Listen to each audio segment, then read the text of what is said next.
Hey guys, tonight we slip quietly into a medieval village right as the last streaks of sunset get swallowed by the oncoming dark. You stand at the edge of a dirt path, thatched roofs huddled together like sleepy ducks, smoke curling upward as if the whole place is exhaling after a long, sweaty day of simply trying to stay alive. The air smells like damp earth, warm hay, and the faintly alarming scent of someone cooking something that probably shouldn't be cooked. A few chickens toddle past you, doing that sideways suspicious glance chickens do, and you're reminded pretty quickly that, yeah, you probably won't survive this era longer than a week, maybe 2 if you have surprisingly durable kidneys. So, before you get comfortable, take a moment to like the video and subscribe, but only if you genuinely enjoy what I do here. And while you're settling in, drop a comment telling me where you're listening from and what time it is for you right now. I love seeing our little sleepy community pop up around the world. Now, dim the lights, maybe turn on a fan for that soft background hum, and let's ease into tonight's journey together. You take your first steps onto the packed earth main lane, feeling the temperature drop as the sun finishes clocking out. Dusk in a medieval village is less golden hour aesthetic and more, I hope I can still see enough to not step in a puddle that, spoiler, won't be water. Families wrap up whatever scraps of daylight remain, and you watch one woman hustling to milk her last goat before the animal decides it has had enough productivity for one day. The ordinary hum of life softens, and you sense the shift into nighttime mode, that quiet moment when everyone starts imagining what the hours ahead will require. A mainstream historical fact slips into your mind. Most medieval peasants didn't just collapse into bed at sunset the way people think. Instead, evenings were a whole miniature work shift. And here you are, stepping directly into it. You drift toward a cottage where a father and son are hauling in firewood with the efficiency of people who have learned that if you don't prepare for night, night will prepare a surprise for you. The fire is not just for warmth. It is the home's generator, stove, lamp, and, occasionally, smoke machine to convince bugs that maybe they don't want to live here after all. Your footsteps crunch over straw scattered deliberately to keep mud from becoming ankle-deep character development. Someone calls out a quick greeting, using a phrase that means roughly, "Good evening, and don't let the forest sprites steal your breath." You smile and hope it's a joke. Historians still argue whether villagers truly believed in such night creatures, or used them as a convenient way to tell children to please go inside before they wander off and adopt a wolf. Past the well, a group of neighbours finish filling buckets before darkness turns the whole process into an accidental slapstick routine. One man grumbles that the water tastes more frog than usual today, and you file that away as a fun fact you'll never need. But here's a genuinely quirky tidbit. Some medieval villages believed that whispering to your bucket before lowering it helped bring up cleaner water. You watch a woman do exactly that. Her bucket returns looking slightly less murky, hard to say. But she gives it a satisfied nod, as if magic and water hygiene go hand in hand. You pass a small open structure where herbs hang from rafters, drying into stiff bunches that will later be boiled into teas, poultices, or potions that smell aggressively medicinal. A healer waves you over and tells you that nightfall is when many herbs speak loudest to the prepared mind. You're not entirely sure herbs should speak at any hour, but you nod politely and move on, making a mental note not to accidentally inhale anything experimental. Over by the edge of the village, the sky deepens from purple to a soft charcoal blue. Owls begin their shift, silent, unblinking, and very judgmental. A flock of sheep shuffles into a pen, bleating the medieval equivalent of "same thing tomorrow." The shepherd counts them with practiced precision. A dog trots behind him, tail wagging, because for dogs, every era is the golden age. As the last rays disappear, villagers light torches and rush around securing shutters and doors. Not because of monsters, mostly, but also somewhat because of monsters, even if those monsters are more likely to be drunk travellers, thieves, wolves, or an overly adventurous pig. You catch a glimpse of a pig who's clearly rehearsing its escape plan for later. You pass a family sweeping their hearth ashes carefully into a clay pot. Unused embers mean wasted fuel, and wasted fuel means a cold night. The mother tells her daughter a proverb, something about coals being as valuable as bread after sunset. You believe her. You can feel the night air tightening like a cloak around the village. With the darkness settling in, you feel the entire community shift into a quieter rhythm. Work doesn't stop, but it softens, becoming more deliberate. Everything becomes a little slower, a little more careful. There's comfort in the routine, even if it's the routine of survival. You bump into your first low-hanging wooden beam because every medieval house seems designed by someone 5 inches shorter than the average person, earning your first quiet, welcome to the era head bruise. Congratulations. You pause and listen. Really listen. The wind threads through the thatch rooftops. Crickets chime from the fields. The distant murmuring of families blends into a warm, textured hum. You might be hundreds of years away from your own bed, but there's something disarmingly familiar about this transition from day to night. It's the same universal human sigh. We made it through another one, here, in the heart of the village. Life is neither glamorous nor hopeless. It is simply lived. And as you let that reality sink in, you feel yourself easing deeper into the story, following the villagers' lead as they move steadily toward their nighttime world. You follow the narrow path toward a cottage whose doorway glows with a wavering orange light, the kind produced by a hardworking fire that knows it's the most important piece of household equipment.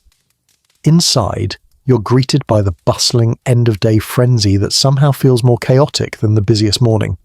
You'd think medieval peasants would be winding down by now, but instead you watch everyone doing that particular brand of tired but must-finish frenzy you recognize from nights when you tell yourself, I'll just do one quick thing, and suddenly it's 11:47 p.m. and you're reorganizing your sock drawer. Same energy, just with hay and wooden buckets. You step over the threshold, ducking beneath beams that seem determined to concuss every visiting time traveller. The room smells of smoke, yeast, and the faint sourness of something fermenting. A smell that could be ale in progress, or vinegar in progress, or just socks doing whatever 1300 socks do. A woman is crouched near the hearth, stirring a pot as if she's trying to convince it to behave. Firelight flickers across her face and makes shadows dance along the uneven walls. A mainstream historical fact drifts through your mind. Most cottages only had one main room, sometimes two if the family was lucky or very good at winning arguments with landlords. That means work, cooking, sleeping, storage, and occasional indoor goat situations all happened in the same space. Right now, the hearth is the centre of all activity, glowing confidently like the medieval version of a kitchen island. The woman tosses in a handful of herbs and mutters something about hoping, this batch doesn't taste like sadness again. You hope so too. A man kneels next to her, scraping charred bits from a pan with the focus of someone who has already accepted defeat but will still pretend he hasn't.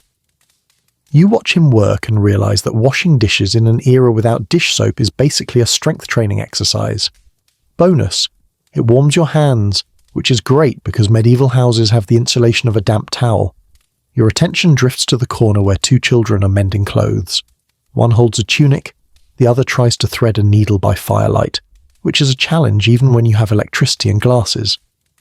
The older child sighs with the melodrama of someone who's been alive for maybe 10 years, but has already given up on patience. Still, they keep working, because clothes don't fix themselves. Historians still argue whether most peasants really owned only a couple of outfits, but the general consensus is, yes, laundry day was a terrifyingly big deal. A quirky tidbit floats to you as you watch the girl dampen her thread with a little spit. It was widely believed that spit helped keep threads from snarling. It's not scientifically confirmed, but watching how determined she looks, you're not about to question centuries of textile-based superstition. Behind you, someone pushes open the door with a whoosh of cold air that makes everyone groan. A lanky teenager enters, arms full of chopped wood. He drops the bundle near the hearth, brushing frost from his sleeves. Firelight catches on his grin. Apparently he's proud of finally finding logs that aren't soaked.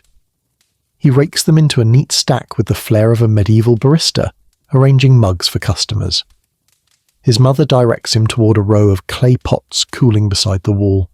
Each pot contains something crucial: rendered fat for candles, boiled water for drinking, porridge for tomorrow, and one pot that smells like someone's attempt at making soap, but ended up inventing a new smell entirely.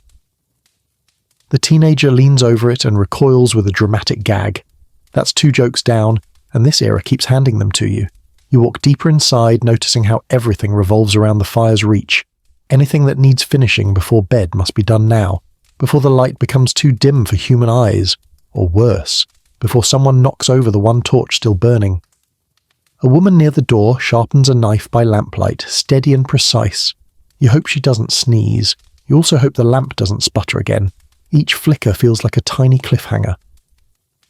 Someone hands you a small wooden bowl filled with hot water and tells you to wash your hands before the night spirits smell your sweat. You thank them politely and decide not to ask follow-up questions. Obviously the bowl is for hygiene, but if adding supernatural motivation helps people remember to stay clean in an era without antibacterial soap, who are you to judge? You wander over to the hearth where the oldest family member sits on a low stool, poking embers with the transcendent focus of someone who has earned the right to do absolutely nothing else tonight. He grumbles contentedly, yes, that's possible, as he adds a log to keep the warmth going.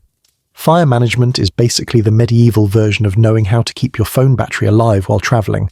Everyone respects the person who does it well. The chores wind down slowly. Children finish their mending and fold the clothes with sleepy precision. The mother packages leftovers into little bundles of cloth, though, based on the smell, you privately suspect nobody will be fighting for these leftovers tomorrow. The father checks the latch on the door because even though this cottage doesn't have much worth stealing, thieves are not known for their excellent taste. Outside you hear a dog bark once, then settle back down. You glance at the rafters where cured meats hang overhead, like some kind of medieval pantry ceiling decor. A cat jumps onto a stool and eyes you suspiciously, probably checking whether you intend to steal its mouse duties. The cat eventually decides you're harmless, which feels like the highest compliment of the week. The older man leans back and declares that the night owes us nothing, a phrase you will absolutely be stealing for your everyday vocabulary. Firelight softens, the air warms, and finally, the house exhales. The chores are done. The last clank of pottery fades. The final tool is set aside. You feel the subtle shift, the moment when work melts into rest. For the first time since entering the cottage, you realize you've slowed down too. You've fallen into their rhythm, the steady, practical pace of people who squeeze meaning out of every hour after sunset. And now that everything is finished, you're ready to follow them toward the next stage of the night. You step back out into the cool night air, your eyes adjusting to the shifting glow of hearths and torches scattered around the village. The sky has deepened into an ink-washed dome, and you follow a winding path toward the communal hearth, the social heart of the hamlet, a place where exhaustion and companionship meet halfway. You can already hear the soft murmur of voices drifting from the clearing ahead, like a cozy swarm of bees that learned how to gossip. As you get closer, your face warms from the open fire at the centre of the gathering space. A large cauldron hangs suspended above the flames, producing a stew that smells like vegetables, herbs, and optimism. You've smelled worse today, so this feels like a win.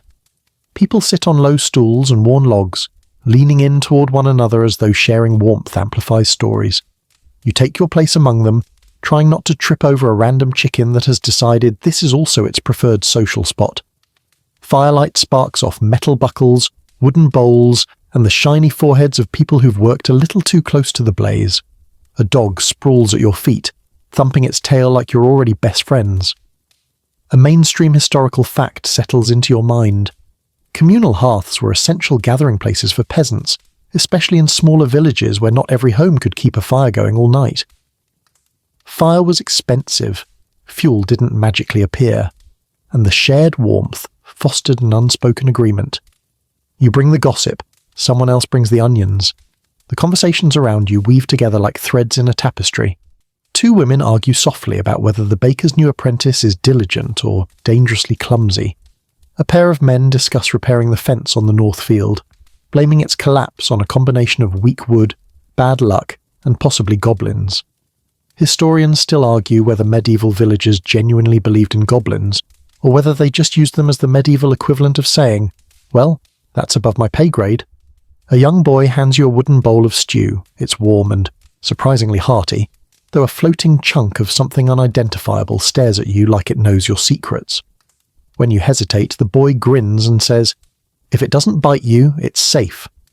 That's joke number 1, courtesy of your tiny, overconfident chef. Nearby, an elderly woman pokes the fire with a stick that looks more ceremonial than practical.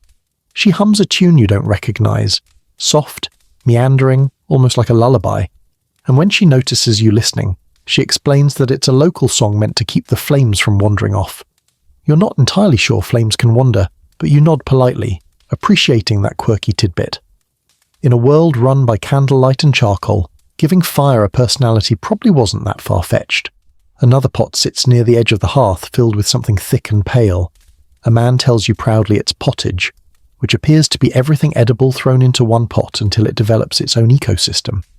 Medieval culinary creativity was less about innovation, and more about, please let this nourish me and not revolt against my digestive system. To everyone else here, though, this nightly stew is comfort itself. You join a circle of villagers discussing the day's events. One complains that his best ox chose precisely today to behave like a stubborn boulder with legs. Another tells a story about a travelling peddler who claimed to sell curse-proof charms handcrafted by monks who never blinked. The group laughs, though one guy quietly touches the iron pendant around his neck like he might want one anyway. The fire crackles happily, sending sparks shooting into the sky like tiny fireflies late to the party.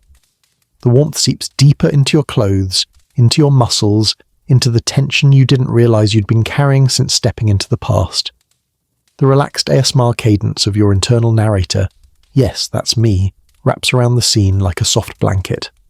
Someone ladles out hot ale, which smells like apples and ambition, and hands you a cup. You take a careful sip. It tastes far better than you expected. Maybe it's the firelight, or maybe it's the community vibe, but you suddenly understand why evenings here feel like the true centerpiece of the day. An older man leans in and tells you that the communal hearth is also where decisions are made. Small ones, anyway. Who's repairing the well rope tomorrow? Who feels brave enough to check the traps in the woods? Who keeps leaving their tools scattered everywhere like medieval confetti? The last question earns a guilty glance from a teenage boy in the corner, and everyone bursts into laughter. Good-natured teasing is as eternal as the human race itself. A woman explains how the fire must be tended carefully every night. If it dies, relighting it in the morning can be a miserable task, especially when everything outside is cold, wet, or frozen solid. A single ember saved from the night before is a treasure, something families guard with care. She holds up a small ceramic ember pot, darkened, worn, but sturdy. It's a little piece of survival disguised as pottery. Then she adds, with a mischievous glint, some say the embers stay warmer if you whisper your dreams into the pot. You're pretty sure this counts as tonight's quirky tidbit too. People around the hearth chuckle, but a few nod solemnly, because hope is easier to believe when shared by firelight. Nearby, a girl plucks a simple tune on a stringed instrument that looks like a distant ancestor of the guitar. The melody drifts through the air, mixing with laughter and quiet conversation. Someone begins tapping their heel, keeping a soft beat. You find yourself swaying slightly, soothed by the rhythm. A man adjusts a spit over the fire, roasting something that looks suspiciously like yesterday's leftovers in disguise. The smell is surprisingly nice. When he notices your curiosity, he shrugs and says, "Anything tastes good if it's been in a fire long enough." Joke number 2, Culinary Wisdom Edition. You look around the circle again and realize the communal hearth isn't just warmth, it's storytelling, connection, survival strategy, entertainment center, and low-budget therapy session. Everyone here knows everyone else's worries, triumphs, and embarrassing goat-related accidents. This is where community is built night after night, under the dim glow of flame. As the conversation winds into quieter topics, and the fire sighs into a slower crackle, you feel yourself easing into the villagers' calm. The night is settling its soft weight on everyone's shoulders, and for the first time tonight you sense rest coming. But before sleep draws near, there's one more ritual, supper itself, the centerpiece of the evening. The warmth of the communal hearth lingers on your clothes as you drift toward the cottage, where supper is being assembled with the kind of measured urgency only hunger can inspire. The scents reach you first, earthy vegetables, toasted grain, and that unmistakable aroma of onions doing their best impression of medieval perfume. The doorway glows with the same firelight you've come to associate with comfort, effort, and slightly scorched cookware. You slip inside, feeling the shift from the open, social energy of the communal hearth to the close-knit hum of a family preparing the final meal of the day. Supper in a peasant home isn't a showpiece spread or a grand affair. It's a simple ritual grounded firmly in practicality.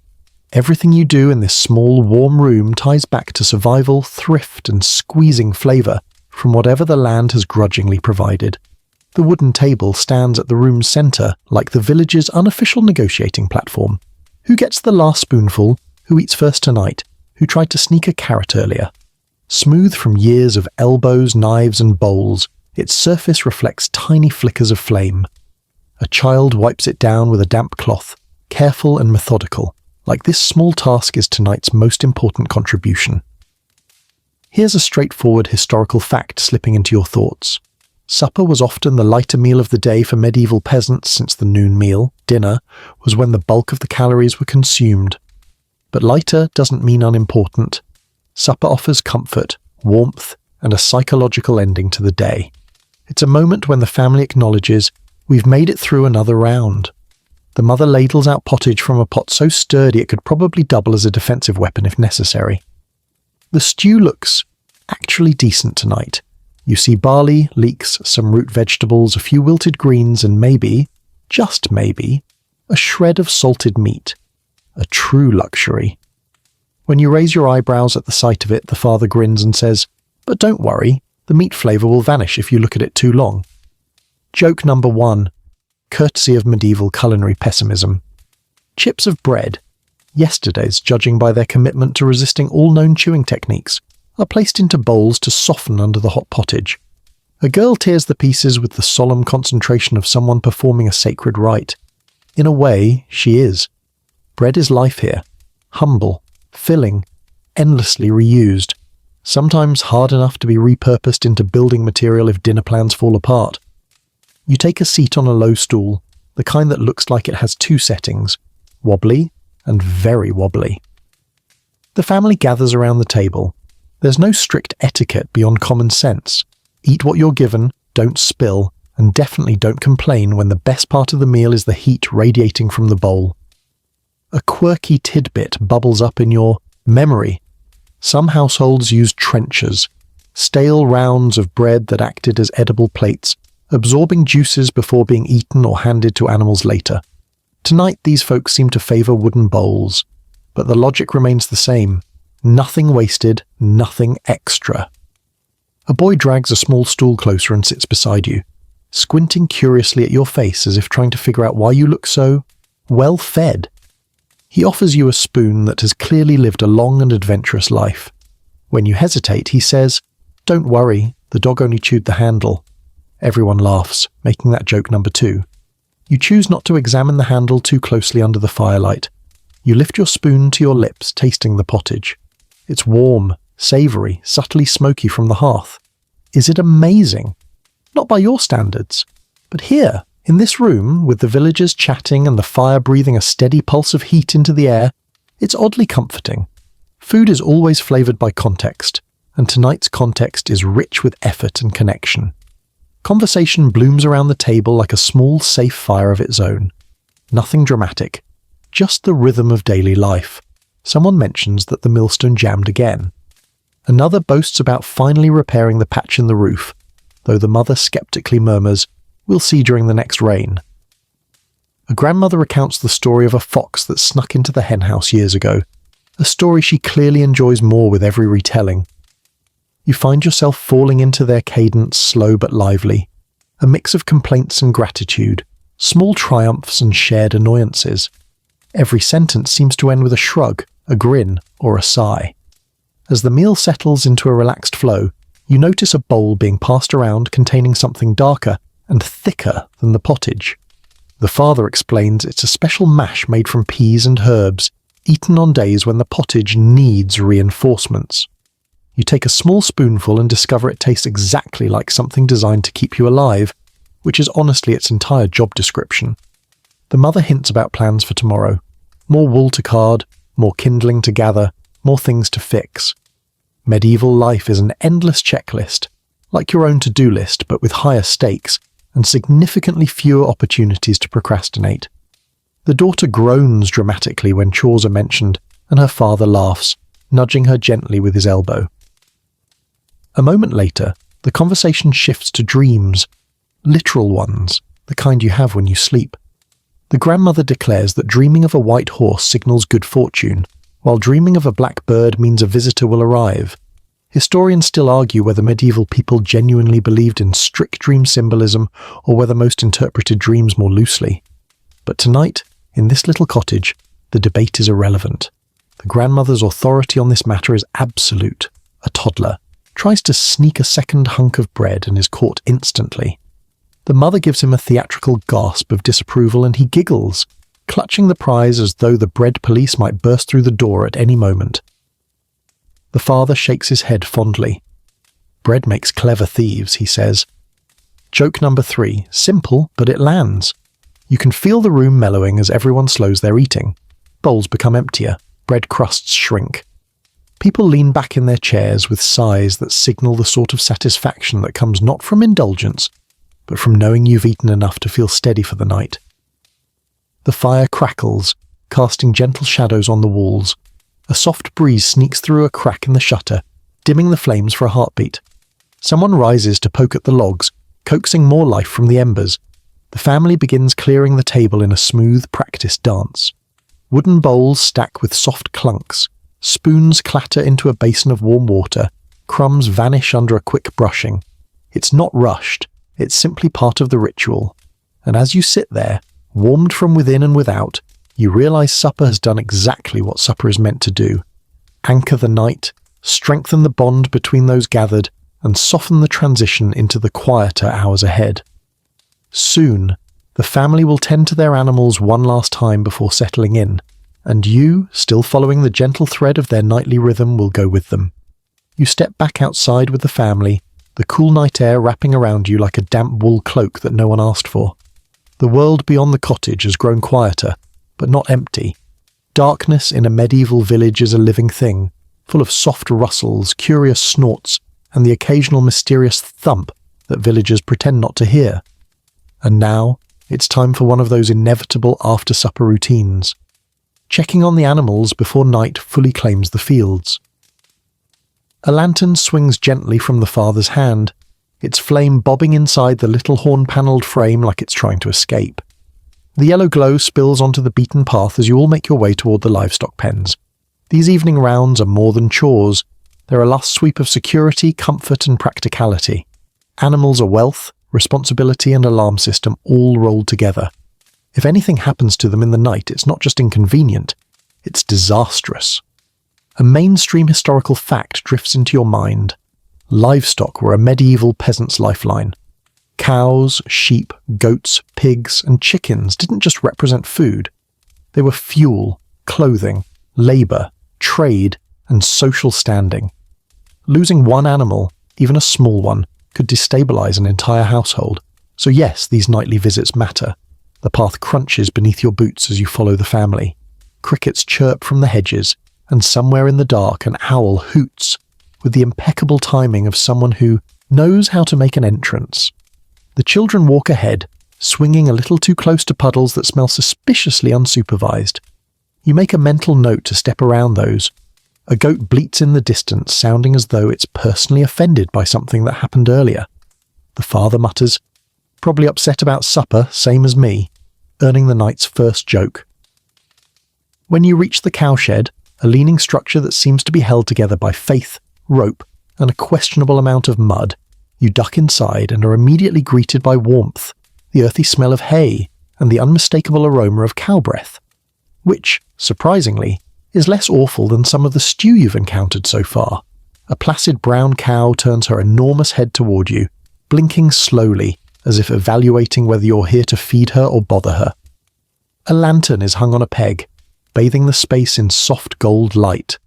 The daughter gently pats the cow's flank, checking for any signs of injury or agitation. You copy her movement cautiously and are relieved when the cow merely sighs like a tired grandmother. The father checks the water bucket, which is more empty than full. He grumbles good-naturedly and sends his son to fetch more. The boy sprints off into the dark, and you can only hope he avoids the puddles you carefully sidestepped. A soft moo resonates through the shed as the cow shifts her weight, hay crunching under her hooves. The mother, meanwhile, leans over a wooden rail to peek in on the calf. It's curled up in a bundle of straw, its tiny breaths fogging the air. She smiles, the soft, exhausted smile of someone who knows that no matter how hard the day was, a healthy calf is a blessing. Nearby, 2 chickens roost haphazardly on a beam, looking like they're pretending to be asleep but are actually judging everyone. A quirky tidbit pops into your mind. Some medieval households believed that if a chicken crowed at night, it meant a storm, or a death, was coming. One of the chickens gives a low, doubtful cluck, and you silently will it to zip its beak shut. You step back outside with the family and follow them toward the pigsty. The moon has risen a little higher now, its silvery light carving shadows across the ground. The air feels cooler, and you hear the soft rustle of leaves stirred by the night breeze. When you reach the sty, the pig is already awake, snuffling against the fence with the enthusiasm of a creature whose entire worldview revolves around food. It grunts at you in a way that feels conversational. The mother tosses it a handful of scraps saved from supper, and the pig devours them with impressive, slightly alarming speed. The father checks the latch on the pen, good and sturdy. Pigs, surprisingly, are escape artists. Historians still argue whether medieval villagers exaggerated pig intelligence or simply underestimated it. But the stories of pigs wandering into gardens, houses, and occasionally the communal hearth itself definitely aren't all fiction. The youngest child, who is very clearly the pig's favourite, scritches it between the ears until it flops over in contentment. The lantern glow spills across its belly, revealing a creature living its absolute best life. You envy it a little. Next, you trail the family toward the chicken coop. The hens are tucked away behind a wooden door that creaks ominously as the sun opens it. Inside, the birds blink sleepily, some shuffling on their perches, feathers puffed against the cold. A few chicks peep under a heat-preserving huddle of hens. The daughter collects the last straggling egg of the day, warm against her palm, and wipes it off on her apron. She shows it to you proudly. "This one's for tomorrow morning," you nod, because this is the medieval version of winning the breakfast lottery. Someone checks the coop's edges for holes. Foxes, weasels, and other nocturnal opportunists are always on the lookout. A small crack in the wood is patched with a handful of straw pressed into place, until repairs can be done in daylight. When the lantern is lifted higher, your eyes catch a set of tiny prints in the dirt leading from the hedge to the coop. The father frowns thoughtfully. "Badger," he says, "or a greedy cat." The daughter brightens. "Maybe the fairy folk borrowing eggs again?" She says it with the tone of a child who really hopes it's fairies. Her mother rolls her eyes. "If fairies wanted our eggs, they'd pay for them." "That's what they want you to think," the girl whispers dramatically. Joke number 2, tonight's mischief edition. As you finish the rounds, the night feels more solid, heavier somehow. The lantern's glow creates a little moving island of light as you all walk back toward the central part of the village. The animals are settled. The chores are done. The world beyond the fences hums with nocturnal energy. Before you head back indoors, the father pauses and listens carefully, really listens, to the fields. His silence spreads to the rest of you. Owls, insects, distant rustles, all seems normal. He nods once, satisfied. On the way back, he tells you that nighttime livestock checks aren't just about safety. They're about peace of mind. He mentions the story of a neighbour who once lost a cow because they skipped the nightly check. The daughter interrupts with, "And some say the cow ran away because it was in love with a deer." Everyone laughs, though her mother mutters, "That story grows stranger every year." Joke number 3, Animal Romance Edition. When you return to the cottage, you feel the warmth from the hearth even before you step inside. The family exhales collectively, safe for the night. And now that the animals are settled and the outside world is quieting down, it's time to ease into the quieter, craft-filled hours by firelight. You step back into the cottage, blinking as your eyes readjust from lantern-lit darkness to the softer, steadier glow of the hearth. The fire hasn't faded. If anything, it seems to welcome you back with a crackle that sounds suspiciously like, "Oh good, more people to supervise." The family settles into familiar positions, each one sliding naturally into the tasks that fill the quietest part of the night. This is the hour for hands-on work, the kind that doesn't demand sunlight but requires patience, focus, and the sort of muscle memory that only comes from doing the same motions hundreds of times. You watch as tools come out from their hiding spots: wooden spindles, bone needles, dull blades in need of sharpening, half-woven baskets, and a loom set up against the far wall like some imposing wooden creature waiting to be fed wool. Crafting isn't a hobby here, it's survival, necessity, and sometimes the only chance to reclaim a sliver of personal expression after a day of unrelenting labour. And right now, everyone is ready to lose themselves in the familiar rhythm of making and mending. A mainstream historical fact flickers in your memory. Medieval peasants often did craft work at night because every daylight hour belonged to the fields, spinning wool, weaving cloth, carving handles, patching shoes. All of it happened after sunset when firelight became the factory floor. You sit down beside the mother as she reaches for a spindle, her motion fluid, practiced, almost hypnotic. The wool twists between her fingers before spiralling down the spindle in a delicate dance. She offers you a piece to try. You give it a valiant attempt and immediately produce something that looks like a tangled ghost of yarn that died trying. The mother smiles gently. You'll get it in a few months. That's your first joke of the night, encouraging, yet painfully accurate. The daughter sits nearby, weaving rushes into the base of a basket.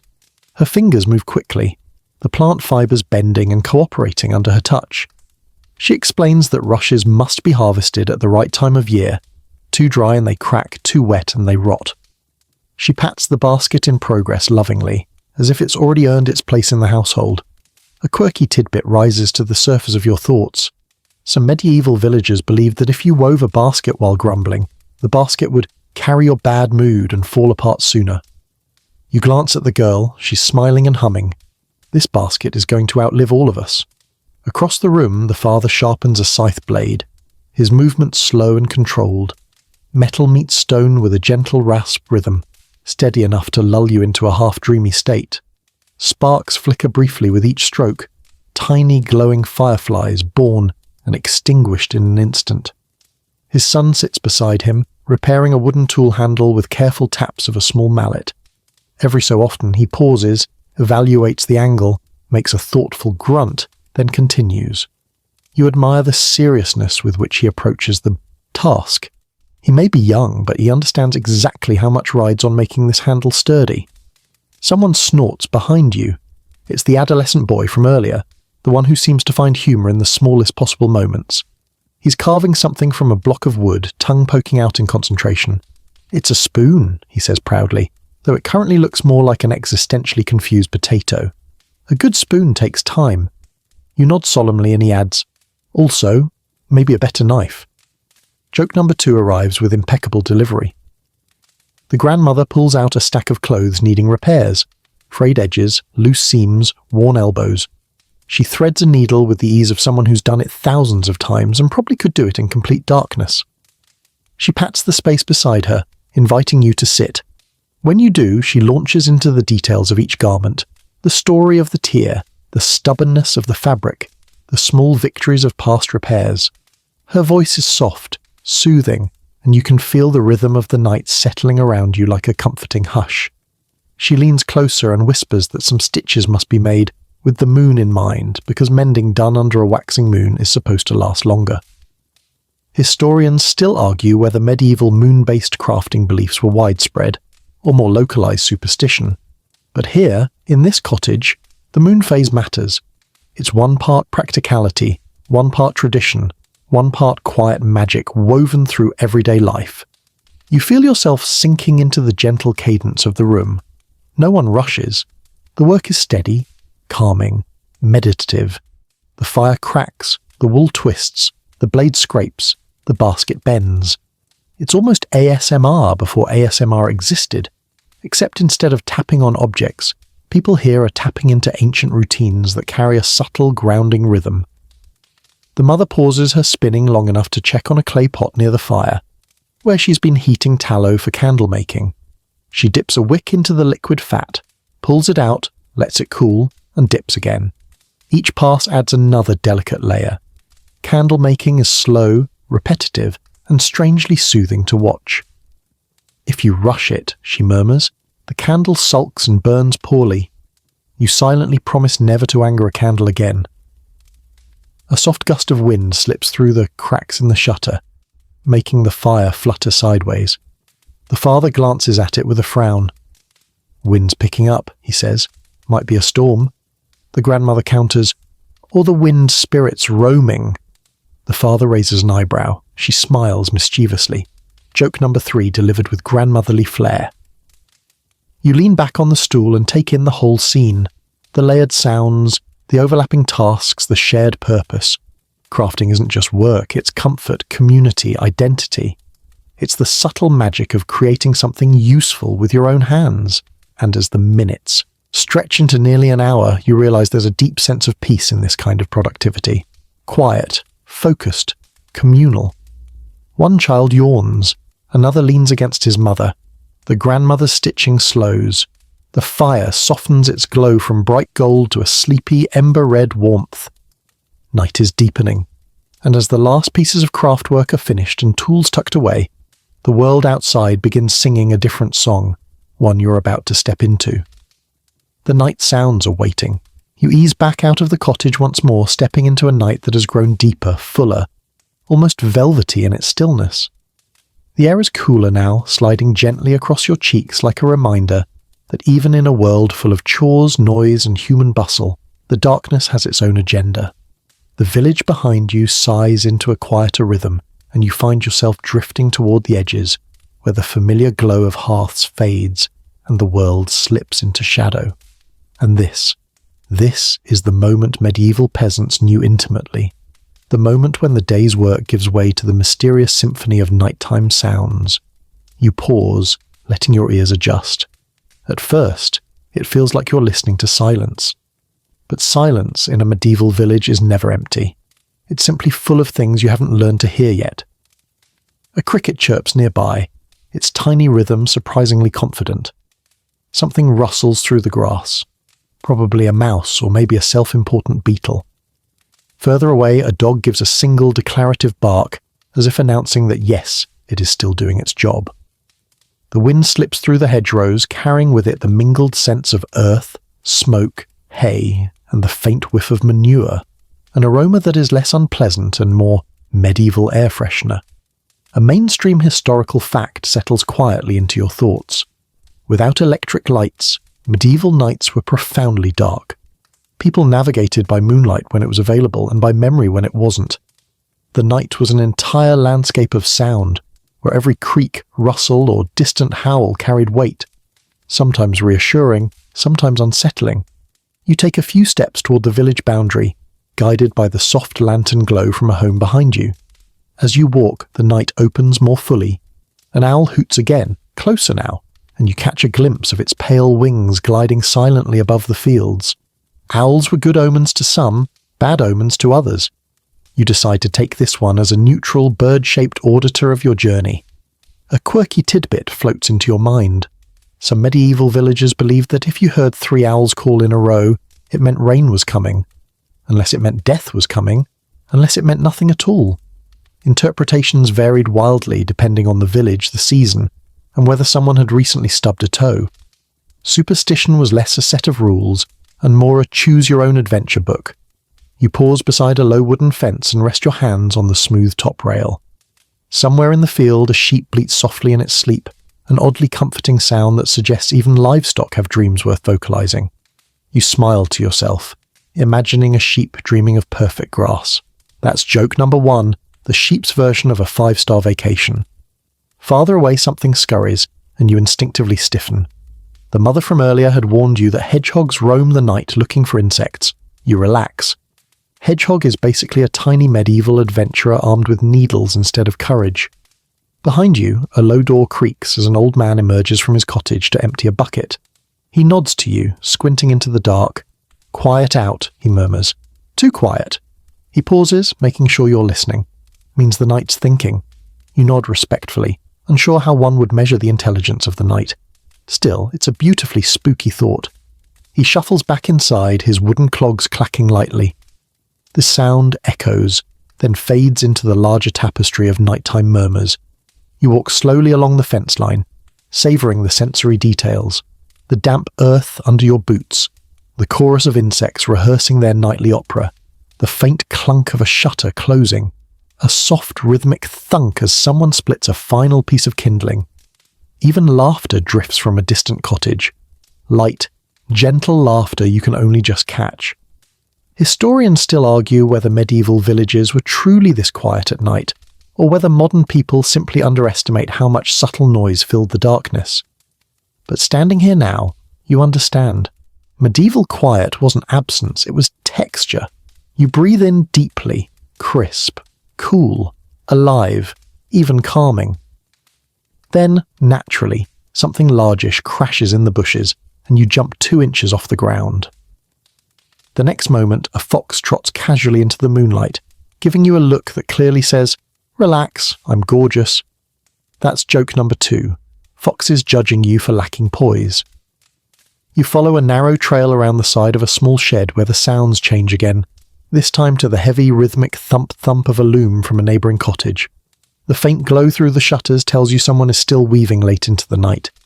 Work doesn't truly sleep here. A moment later the wind shifts, carrying with it the soft murmur of a lullaby. It flows from a cottage window drifting over the garden fence.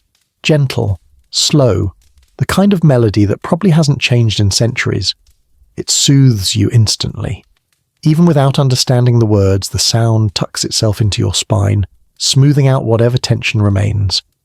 Somewhere far across the fields, a dog howls, long, low, mournful. The grandmother's voice echoes in your memory. A howling dog knows what the night is hiding. You're not sure whether that's a warning or just poetic flair. You continue walking until you reach the boundary, where the last cottage gives way to open land. The darkness here is deeper, the sounds fewer but sharper. A breeze ruffles your hair. A toad croaks sluggishly from a puddle.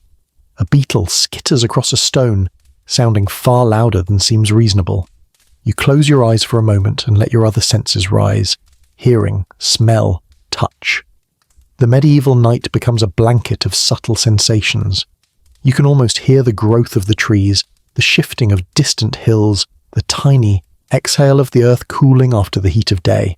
And then, inevitably, a moth flutters directly into your face with zero respect for personal boundaries. You flail gracefully, or so you tell yourself, and that's joke number 3, moth aggression at its finest. When you open your eyes again, you feel more attuned to the night, more connected to the world around you. You understand what villagers meant when they said the darkness has its own personality. Not malevolent, not benevolent, just watchful. You take one last slow breath, letting the sounds settle around you like a lullaby woven from nature itself. Then you turn back toward the village. Lights glow softly through shutters. Smoke from hearths drift upward in lazy ribbons. The world is winding down, but not finished. Not yet. There's still a place you haven't explored tonight. The tavern's murmurs and laughter are calling. You follow the faint thread of sound drifting through the village, the low murmur of voices, the clatter of wooden mugs, and the occasional burst of laughter that escapes into the night like a firework with no intention of apologizing. The tavern is easy to find. It's the one building that seems awake even when the rest of the village rubs its eyes and yawns. A thin plume of smoke rises from its roof, carrying with it the unmistakable scent of ale, roasted grain, and what might generously be called musician enthusiasm. You push open the tavern door and a wave of warm air spills over you. It smells like hearth smoke, damp wool, spices, and the sweet tang of fermenting ale, which is a surprisingly comforting aroma at this point in your medieval internship. Inside, the room is dim but lively, lit by a few flickering candles and a generous hearth at the far end. Shadows sway across the wooden walls, stretching and shrinking with every wobble of flame. A handful of villagers glance your way as you enter, then quickly return to their drinks and conversations. The tavern is a sanctuary, and tonight it hums with that quiet, familiar chaos that only appears when people finally have a chance to loosen their shoulders after a brutally long day. You find a spot at a wooden bench near the wall, smooth from years of elbows, mugs, and someone's knife scratches spelling out a heart that looks more like a lopsided potato. A dog sleeps under the table, snoring gently. It barely lifts an eyebrow when you sit, as if to say, "Stay as long as you like, but don't touch my nap zone." A mainstream historical fact slides into your awareness. Medieval taverns weren't glamorous hubs of revelry. They were modest, practical gathering points. Most served weak ale, safer than water, small meals, and talk. They were equal parts social hub, news centre, and poor man's stress relief. If a village had one at all, it functioned like a communal exhale. A man with cheeks as red as fire-kissed apples approaches, carrying a wooden pitcher. "Ale?" he asks, already pouring without waiting for an answer. The mug he hands you is warm from his grip. You take a cautious sip, bracing yourself, only to find the ale mellow, faintly fruity, and surprisingly palatable. "Good batch," he says proudly, thumping the table. "Didn't explode this time." Joke number 1. Tavern Survival Edition. At the next table, 2 villagers argue good-naturedly over whether a travelling merchant actually sold genuine relics, or just scrap iron that conveniently felt holy. One man insists he saw a glow. The other claims the glow was just sunlight reflecting off the merchant's bald head. Their laughter spills into yours, blending into the warm din. You notice a young woman at the hearth, stirring a pot with exaggerated care. She glances at you and whispers, "It's stew," or it will be if people stop staring at it like it owes them money. You nod solemnly in solidarity. She grins. "If it turns out well, I'm taking all the credit." She points to another pot simmering quietly. "If that one turns out well, it's definitely magic, because I didn't stir it at all." Joke number 2. Culinary honesty at its finest. Music begins from the corner, if you can call it that. A man plucks a small stringed instrument with the enthusiasm of someone who believes passion makes up for accuracy. His tune wobbles between notes, but the villagers don't seem to mind. In fact, they start clapping along in a rhythm that could generously be described as chaotic neutral. A boy approaches your table carrying a tray of small wooden bowls filled with something steaming. "Peas pudding," he announces proudly. The pudding has the distinct texture of something that once had ambitions of becoming food and then decided halfway through to become a life lesson instead. You take a tentative spoonful. It's fine, warm, earthy, the kind of thing that makes you say not bad even when no one asks for your opinion. The man sitting next to you leans in conspiratorially. "Careful," he murmurs. "It tastes better after the second cup of ale." Joke number 3 arrives with expert timing. From another table comes the low rumble of local gossip. Someone's cow wandered into a neighbour's house. Someone else swears they saw lights in the forest. Fairy lights, will-o'-the-wisps, or possibly a drunk miller carrying a lantern. Historians still argue whether medieval people truly believed in such creatures, or simply enjoyed scaring each other senseless after dusk. Either way, the forest stories get louder as the ale flows. A traveller sits near the far wall, cloaked and dusty, recounting a tale of a distant town where the streets are paved with stones so smooth you could slide a pig across them. You're uncertain whether that's meant to be impressive, comedic, or just a casual remark about pig dynamics. The listeners nod appreciatively nonetheless. A hen briefly wanders in, how, no one knows, and hops onto a bench, as if it's been invited. Its owner quickly retrieves it, grumbling that the last time this happened, the hen stole bread off a stranger's plate, and almost became the tavern's guest of honour the next day. You watch the room breathe and sway with life. People laugh, complain, argue, tease, and occasionally burst into little moments of quiet reflection. The tavern feels like a heartbeat, steady and vital. It's not rowdy, it's human. The fire pops loudly, sending a shower of sparks against the hearthstone. The musician in the corner resolves to try another song, one that starts off promising before drifting into a tune that sounds suspiciously like the first one. Still, several villagers nod approvingly, tapping their feet. The tavern keeper brings out another basket of bread, fresh enough to be torn, old enough to double as a construction material by tomorrow morning. The villagers grab pieces, dipping them into bowls with practiced ease. You take another sip of ale. The room softens around the edges. The laughs get warmer, the fire gets cozier, and you feel the gentle tug of the night slowing down. Eventually, conversations grow quieter. The stew pot is nearly empty. The musician sets down his instrument, satisfied with his work despite empirical evidence to the contrary. The dog beneath your table stretches luxuriously, deciding it's finally time to relocate closer to the fire. One by one, villagers rise from their seats and step back into the night, voices lowering as they drift toward their homes. The tavern empties gently, like sand pouring through an hourglass. You rise as well, stepping into the cool night air once more. Behind you, the tavern door closes with a soft thud, leaving the building in a peaceful, exhausted hush. But the night isn't finished yet. Stories await, the kind whispered, shared, feared, and loved in equal measure. Folklore is calling from the dark. You walk away from the tavern, the faint echo of laughter still clinging to your clothes like warm smoke. Night has deepened into something thicker, quieter, but also more alive. This is the hour when medieval villages lean into their stories, the ones passed from hearth to hearth, whispered between yawns and told with that delicious blend of confidence and complete uncertainty. You follow the path toward a cottage where a soft orange glow spills from the cracks around the shuttered window. Inside, voices murmur with the cadence of tale-telling. You step closer, drawn the way moths are drawn to flames, minus the aggressive face flutter you experienced earlier tonight. The door creaks softly as you're welcomed in. The family you've spent the evening with makes room, shifting stools and blankets to carve out a space for you near the hearth. The air is warm, fragrant with smoke, wool, and the last hints of supper that still cling to the air just stubbornly enough to remind you you're in medieval times. The children scoot closer, eyes bright. Story time has begun. A mainstream historical fact floats into your thoughts. Storytelling was central to medieval evenings. No books, no screens, just memory, imagination, and a well-practiced flair for dramatic pauses. Tales served as entertainment, moral lesson, social glue, and sometimes the medieval version of a security briefing. And tonight, you're about to dive head first into that tradition. The grandmother clears her throat, a small but powerful gesture that instantly quiets the room. She leans forward, firelight dancing over her wrinkles, and begins a tale about a farmer who swore he once saw a lantern walking by itself along the forest path. The children gasp in unison. The father hides a grin behind his hand. The grandmother lifts a finger dramatically. Lanterns don't walk unless something carries them, something that doesn't want to be seen. The kids scoot even closer. You resist the urge to grab a blanket. The story winds through twists and shadows.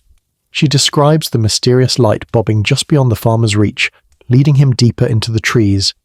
Some say it was a spirit trying to lure him, she says. Some say it was a lost traveller, and some say, she pauses, it was a will-o'-the-wisp, made of swamp gas and mischief. She gives you a sly wink. Historians still argue whether those lights are magic or nature. I say, both like to have fun. There it is, the required scholarly debate, delivered with grandmotherly flair. The sun pipes up, insisting that will-o'-the-wisps only appear near marshes. The daughter shakes her head and insists she saw one last winter near the goat pen. Her brother retorts, that was just the goat reflecting moonlight off its eyeballs. Joke number one emerges naturally from sibling rivalry.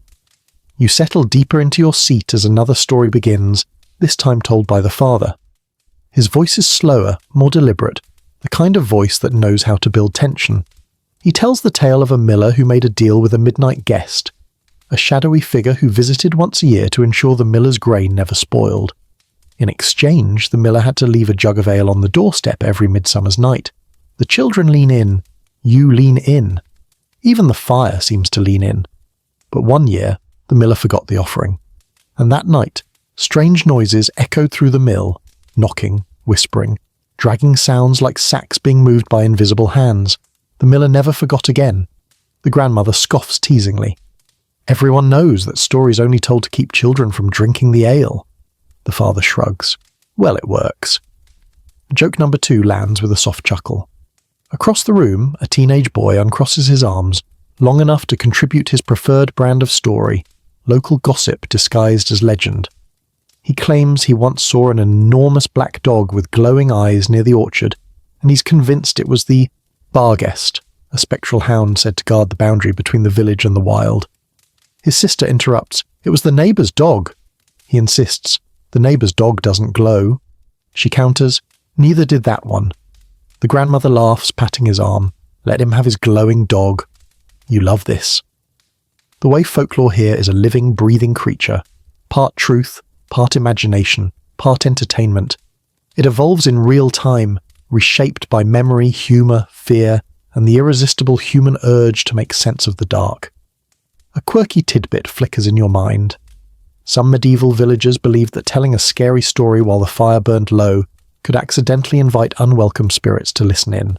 To prevent this, storytellers would throw a pinch of salt into the flames as a protective gesture. Right on cue, The mother reaches for the salt pot and tosses a few grains onto the fire. The flames spark and hiss. She gives you a knowing smile. Tradition, she says simply. The fire's glow softens as the stories continue.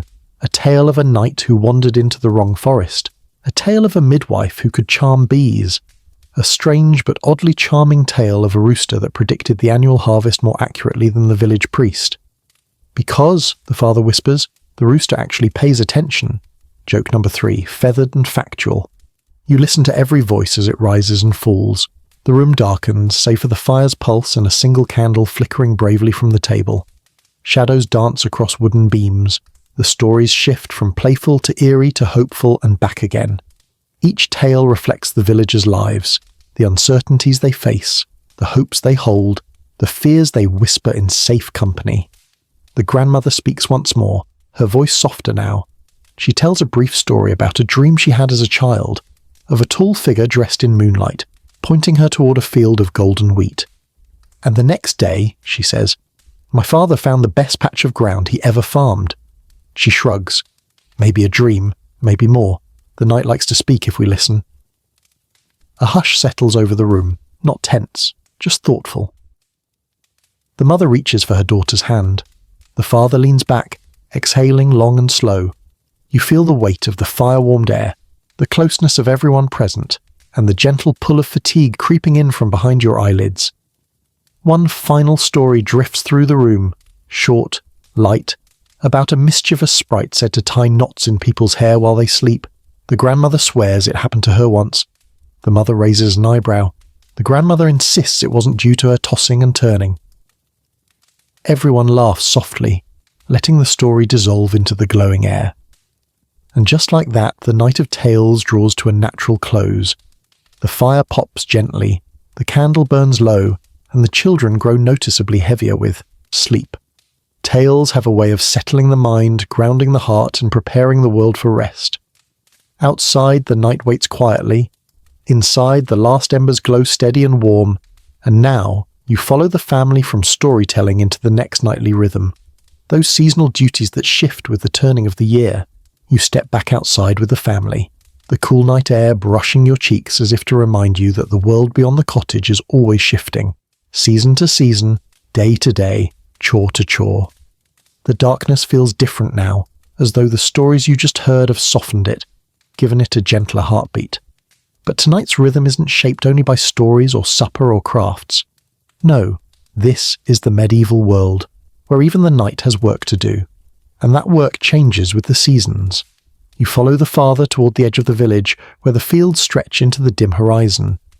He carries a small wicker basket filled with tools that look suspiciously sharp for this time of night.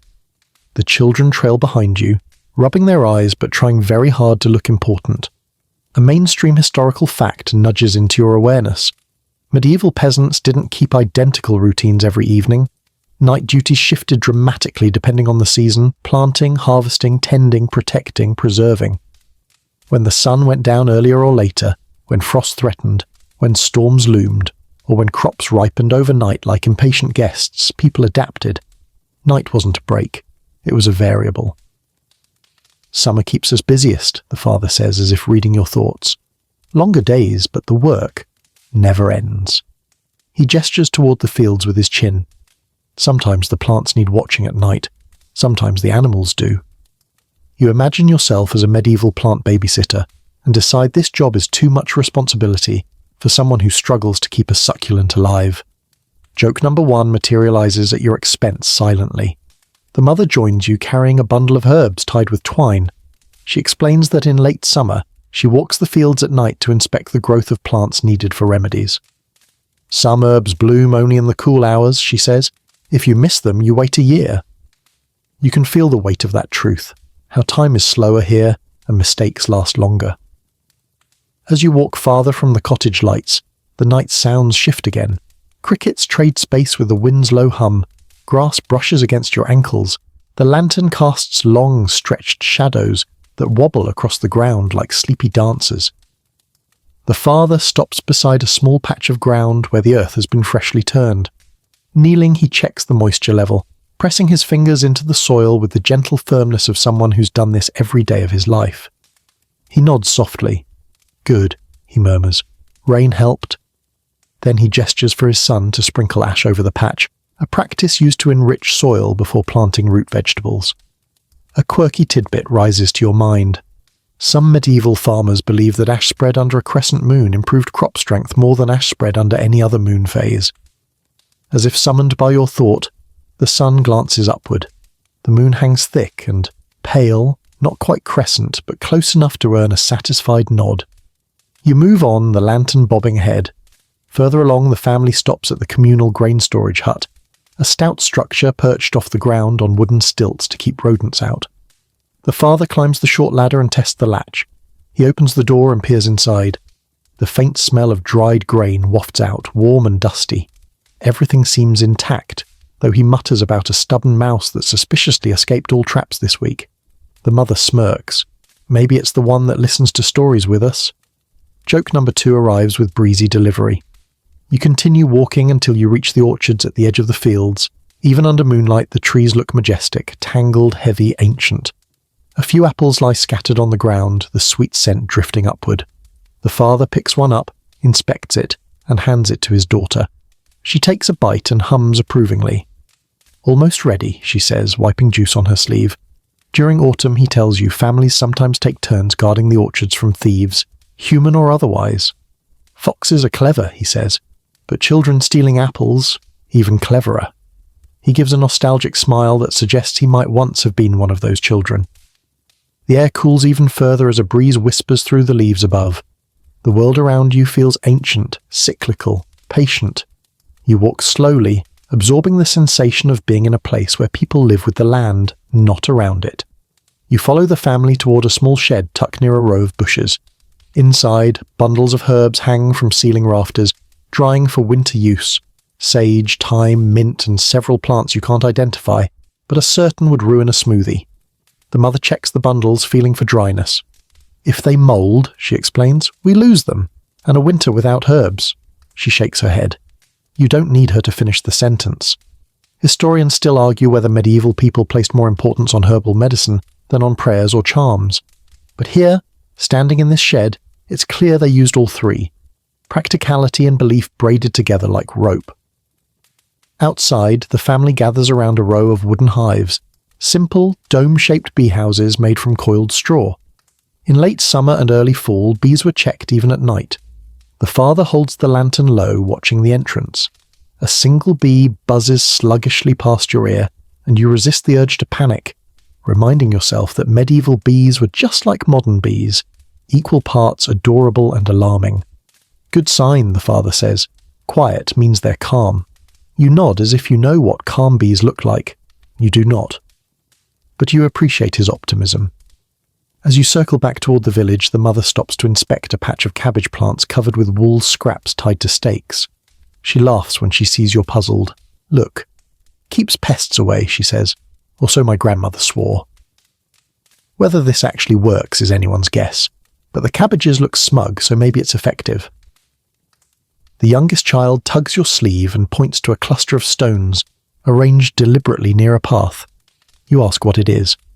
"A marker," she whispers, "so we don't get lost when the ground fog comes." She beams proudly. "I made it myself." Your heart melts a little. By the time you reach the cottage again, your senses are humming with the subtle intensity of seasonal night work. Everything out there, fields, herbs, crops, animals, changes month to month, and the villagers flow with it. You feel the truth of this life deep in your bones now. There is no off-season, just a shifting pattern of needs. And as the night settles back into its quieter rhythm, you can sense another presence still awake. Not in the fields, but among the people. The night watch waits in the shadows. You barely have time to shake the cold from your sleeves before noticing a faint rhythmic clank, metal against wood, coming from farther down the lane. Not loud, not hurried, just steady. The kind of sound that feels like it's been echoing through the night for hundreds of years. You follow it, curiosity tugging at your feet, until you spot a figure near the edge of the village holding a lantern in one hand and a long wooden staff in the other. The night watch. Every medieval community had some version of this. One or two people who stayed awake after everyone else had settled in, walking the boundaries, checking for threats, warding off trouble and generally acting as the nighttime firewall. This particular watchman is an older man with a thick wool cloak wrapped around his shoulders and a hat pulled low enough to suggest he's been doing this job since before hats had proper names. He raises the lantern slightly when he sees you approaching, the glow flickering across his weathered face. "Evening," he says in a voice that sounds like it was seasoned in smoke and cold wind, or what's left of it. You return the greeting and fall into step beside him. He moves slowly but with purpose, like someone who knows exactly where each stone in the path lies, even in pitch darkness. A mainstream historical fact slips into your awareness. Medieval night watches weren't just symbolic. They were vital for protecting villages from thieves, wild animals, arson, and unlucky wanderers who might bring danger or disease. Sometimes the watch was voluntary, sometimes assigned, sometimes rotated among families, but it always mattered. "Most nights," the watchman mutters. "It's quiet, too quiet sometimes." He taps his staff twice against a fence post, listening carefully. But a quiet night only means nothing's happened yet. No pressure, right? You continue walking past cottages whose windows glow faintly behind their shutters.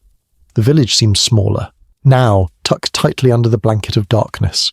The only sounds come from sleepy animals shifting in their pens, the rustle of wind against thatch, and the soft crunch of your boots on the gravelly path. Suddenly the watchman pauses. "Hear that?" You freeze, listening. A distant rustling, soft, irregular, maybe a rabbit, maybe something less adorable. The watchman lifts his lantern, illuminating a patch of bushes.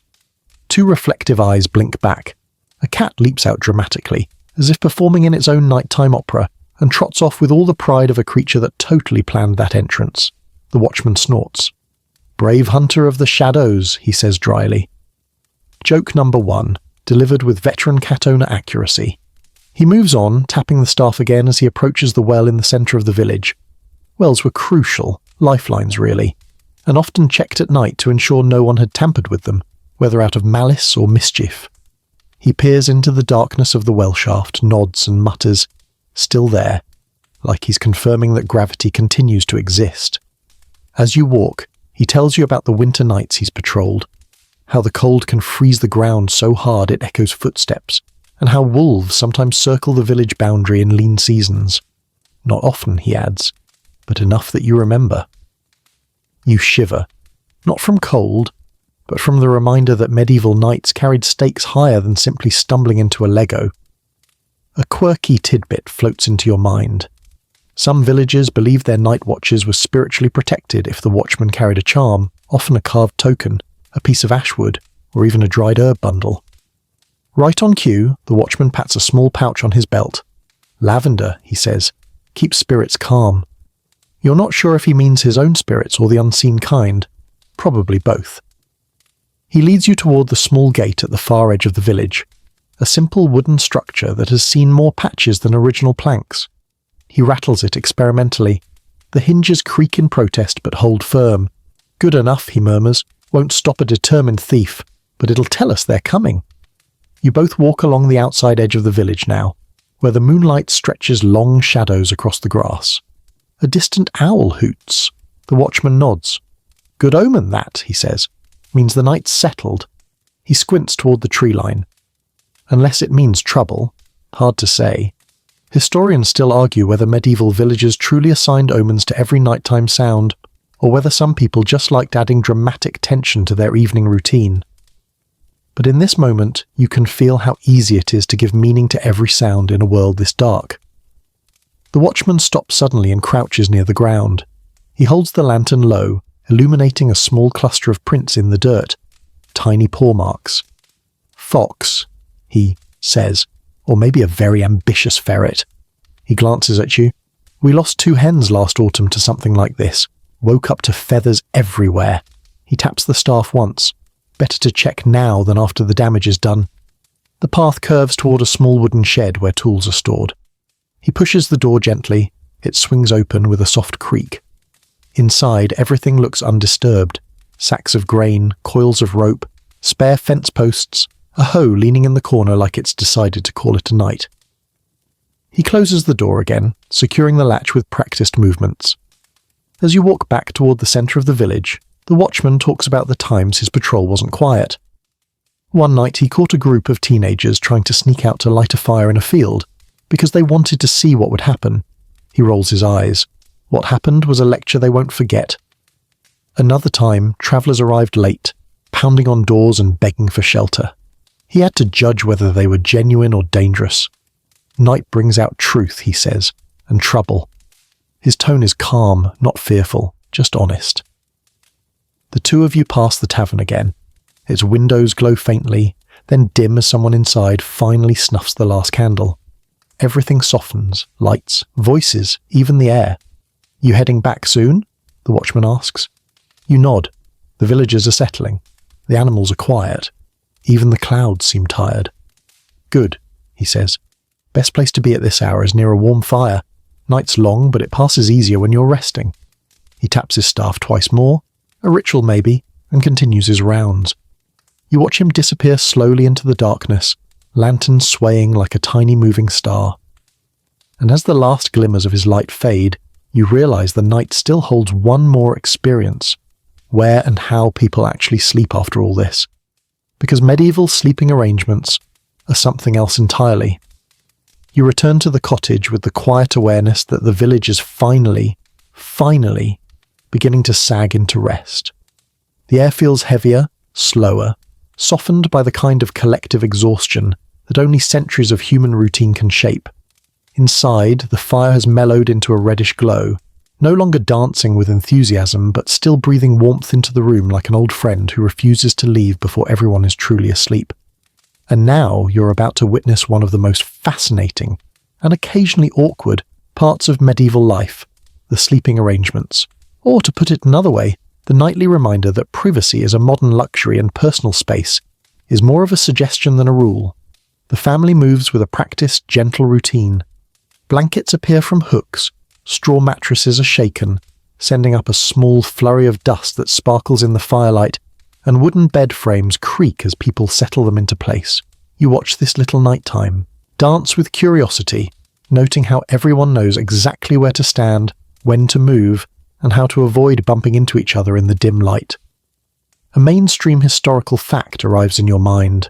Medieval peasants often slept together in shared spaces, not just children with parents, but sometimes extended family members, visiting neighbours in tough winters, or even travellers on long journeys. Warmth mattered more than modesty, and a single room packed with bodies could mean the difference between comfort and shivering until dawn. The grandmother pats a large wooden frame in the corner, the main family bed. It's wider than you'd expect, but shorter, built for curled-up sleeping rather than the luxurious starfish sprawl you enjoy back home. The mattress is stuffed with straw and wool topped with blankets woven from the same sheep you met earlier. A child crawls in first and immediately claims the warmest spot with all the diplomacy of a tiny tyrant. The mother gestures for the next child to join, then climbs in herself, arranging the blankets with swift, practical movements. The father lies at the outer edge, closest to the cold draft from the door, performing the noble paternal role of human wind barrier. You try not to laugh. The grandmother takes a separate straw pallet near the fire, a place of honour, warmth, and easier access for nighttime aches. She settles onto it with a grateful groan and mutters something about her joints negotiating a union contract. Joke number 1 slips into the room with dry, self-inflicted humour. Meanwhile, the teenage boy and older daughter drag out a second pallet from under the main bed. They lay it near the opposite wall side by side, separated by the width of exactly one blanket. The mother gives them a look, the classic parental look of appropriate distance, please, and they immediately shift the blanket a few inches wider. You can't help but smile. Even across centuries, teenagers behave exactly the same. The father rises briefly to bar the door with a thick wooden beam. Keeps the cold out, he says, and the curious foxes, he rubs his beard, and the neighbour's dog who's never met a door he couldn't nose open. Joke number 2 lands with weary resignation. Once the door is secured, he brushes ash from the hearth, tucks fresh embers into the pot, and pulls the iron fire screen into place. Leaving a fire unguarded is risky, but letting it die entirely is even worse, so it's banked, not extinguished, kept alive like a small ember heart beating quietly through the night. The grandmother pats the pallet beside her. You'll sleep here, she says to you. Close enough to the fire that you won't freeze, not so close you'll wake with eyebrows singed. You appreciate the balance. As you settle onto your pallet, the reality of medieval bedding becomes abundantly clear. Straw mattresses sound romantic until the first piece of straw decides to poke you, directly in the ribs. The blanket is warm but slightly scratchy, like a polite hedgehog. The floor beneath the mattress is cold-packed earth. Yet somehow, it works. There's something grounding about this setup, something honest. The fire flickers softly and the room fills with a gentle chorus of people shifting, sighing, settling. The mother whispers to her daughter about tomorrow's chores. One of the children starts humming sleepily. The teenage boy mutters, "Move over," and his sister hisses, "You move over," which is maybe the most universal nighttime sibling argument in human history. A quirky tidbit floats up in your memory. In some medieval households, people slept in specific directions based on superstition, heads facing north, feet facing south, or arranged so no one aimed their souls at the fire, considered rude to the spirits of flame. Tonight, this family chooses practicality over superstition, curling wherever warmth is most accessible. Before lying down fully, the grandmother takes a moment to draw a small symbol on the blanket. A protective gesture against bad dreams, she explains quietly. Not religious exactly, not magical exactly, just a tradition. Helps the mind rest, she says. A mind with no rest finds trouble in the dark. You nod, appreciating how belief here is woven seamlessly into daily life. Historians still argue whether medieval people truly adhered to strict first sleep and second sleep patterns, sleeping for a few hours, waking in the middle of the night for chores or talking, then sleeping again. But as you observe this household settling, you can feel the truth of at least part of that rhythm. Sleep comes in stages, not a single uninterrupted stretch. You rest your head on your makeshift pillow, a folded cloth sack that smells faintly of herbs, and listen. The fire crackles, the wind rubs gently against the shutters. A horse snorts softly in the nearby stable. Someone's stomach makes a questionable gurgling noise. Warmth begins to gather around you, not just from the fire but from the shared heat of the room. Humans are space heaters with opinions, and tonight the collective warmth feels like a blanket in its own right. You close your eyes for a moment. A child whispers, "Mama, what if the lantern wisp comes?" The mother shushes gently. "If it comes, it'll trip over your father's boots." A sleepy giggle. Joke number 3, delivered with maternal expertise. Slowly the room grows quieter, breaths deepening, bodies relaxing, fire softening into a low glow. You're wrapped in the medieval night now, its closeness, its simplicity, its gentle discomfort, its unexpected comfort. And in that drifting space just before sleep settles fully, the grandmother murmurs, "Dreams speak loudest when the night is quiet." And soon enough, you will see exactly what medieval villagers believed those dreams meant. Sleep settles over the cottage in gentle waves, but you're not quite carried off by the first one. Instead, you hover in that in-between space, half dream, half awareness, where the fire's glow still flickers behind your eyelids and the warmth of nearby bodies hums around you like a shared lullaby.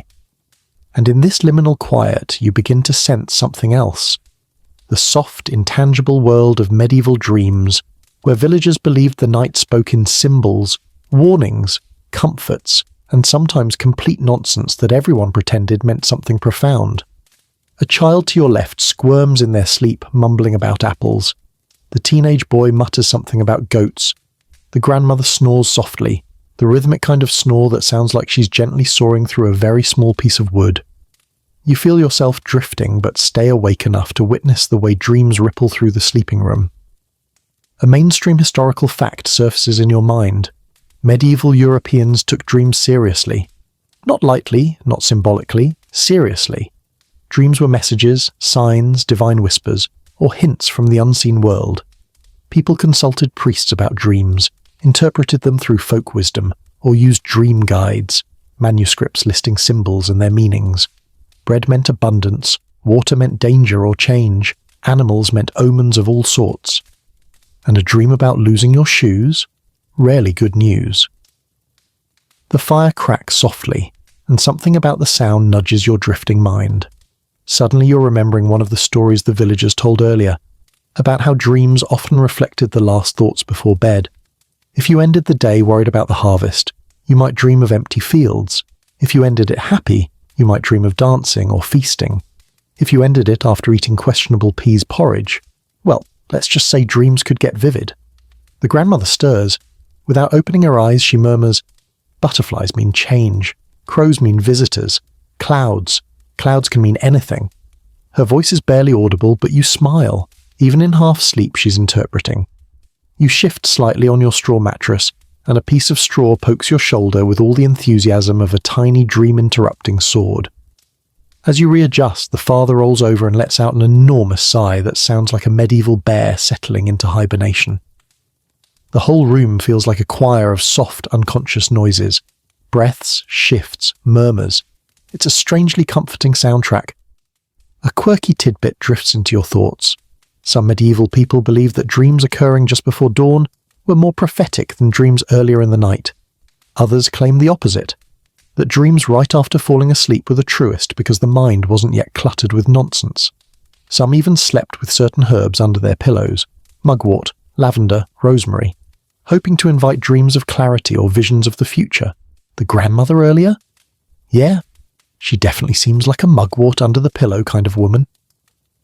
You let your eyes close again, feeling yourself slip into a dreamy haze where the fire's glow becomes soft, watery shapes. For a moment, you see the village as a blurred painting, fields swaying, animals moving like shadows, the tavern humming with faint golden light. You drift deeper, almost dreaming. But then someone turns over suddenly on the main bed, causing the wooden frame to emit a creak so dramatic it could be used in a haunted house attraction. You jolt awake just enough to catch the teenage boy whispering, "That wasn't me." His sister grumbles, "Everything's you." Joke number 1 for the night, delivered through sleepy banter. Once the movement settles, the room calms again. A log in the hearth shifts, sending a small swirl of sparks upward before settling into a red glow. Shadows dance across the ceiling beams. Your eyes follow them lazily, and you find yourself drifting once more, this time imagining how villagers interpret such shadows as signs or spirits or reminders of past stories. Historians still argue whether medieval dream beliefs were rooted more in Christian teachings, ancient pagan traditions, or purely practical folk wisdom. The truth, as always, is a blend. People lived close to nature, close to danger, close to mystery. A dream wasn't just a dream. It was a puzzle, a warning, a conversation with the unseen, a clue about tomorrow's weather or next week's luck. The grandmother shifts again and murmurs, "If you see a white horse, you're blessed." You wonder if she's dreaming or scolding someone in her sleep. One of the children begins whimpering softly, caught in a small nightmare. Before you can move, their mother reaches over instinctively, placing a hand on the child's back. "Hush," she whispers. "It's only the dark playing tricks." The child relaxes immediately. The warmth of the moment settles deep in your chest like a quiet ember. You find your mind drifting to that medieval belief. Nightmares weren't always dismissed as imagination. Some were said to be caused by night spirits pressing down on sleepers, an idea that gave rise to the word nightmare itself. Others believed bad dreams were messages from ancestors, warnings of illness or reflections of unspoken fears. Tonight, though, the mother's reassuring touch is enough to chase the nightmare away.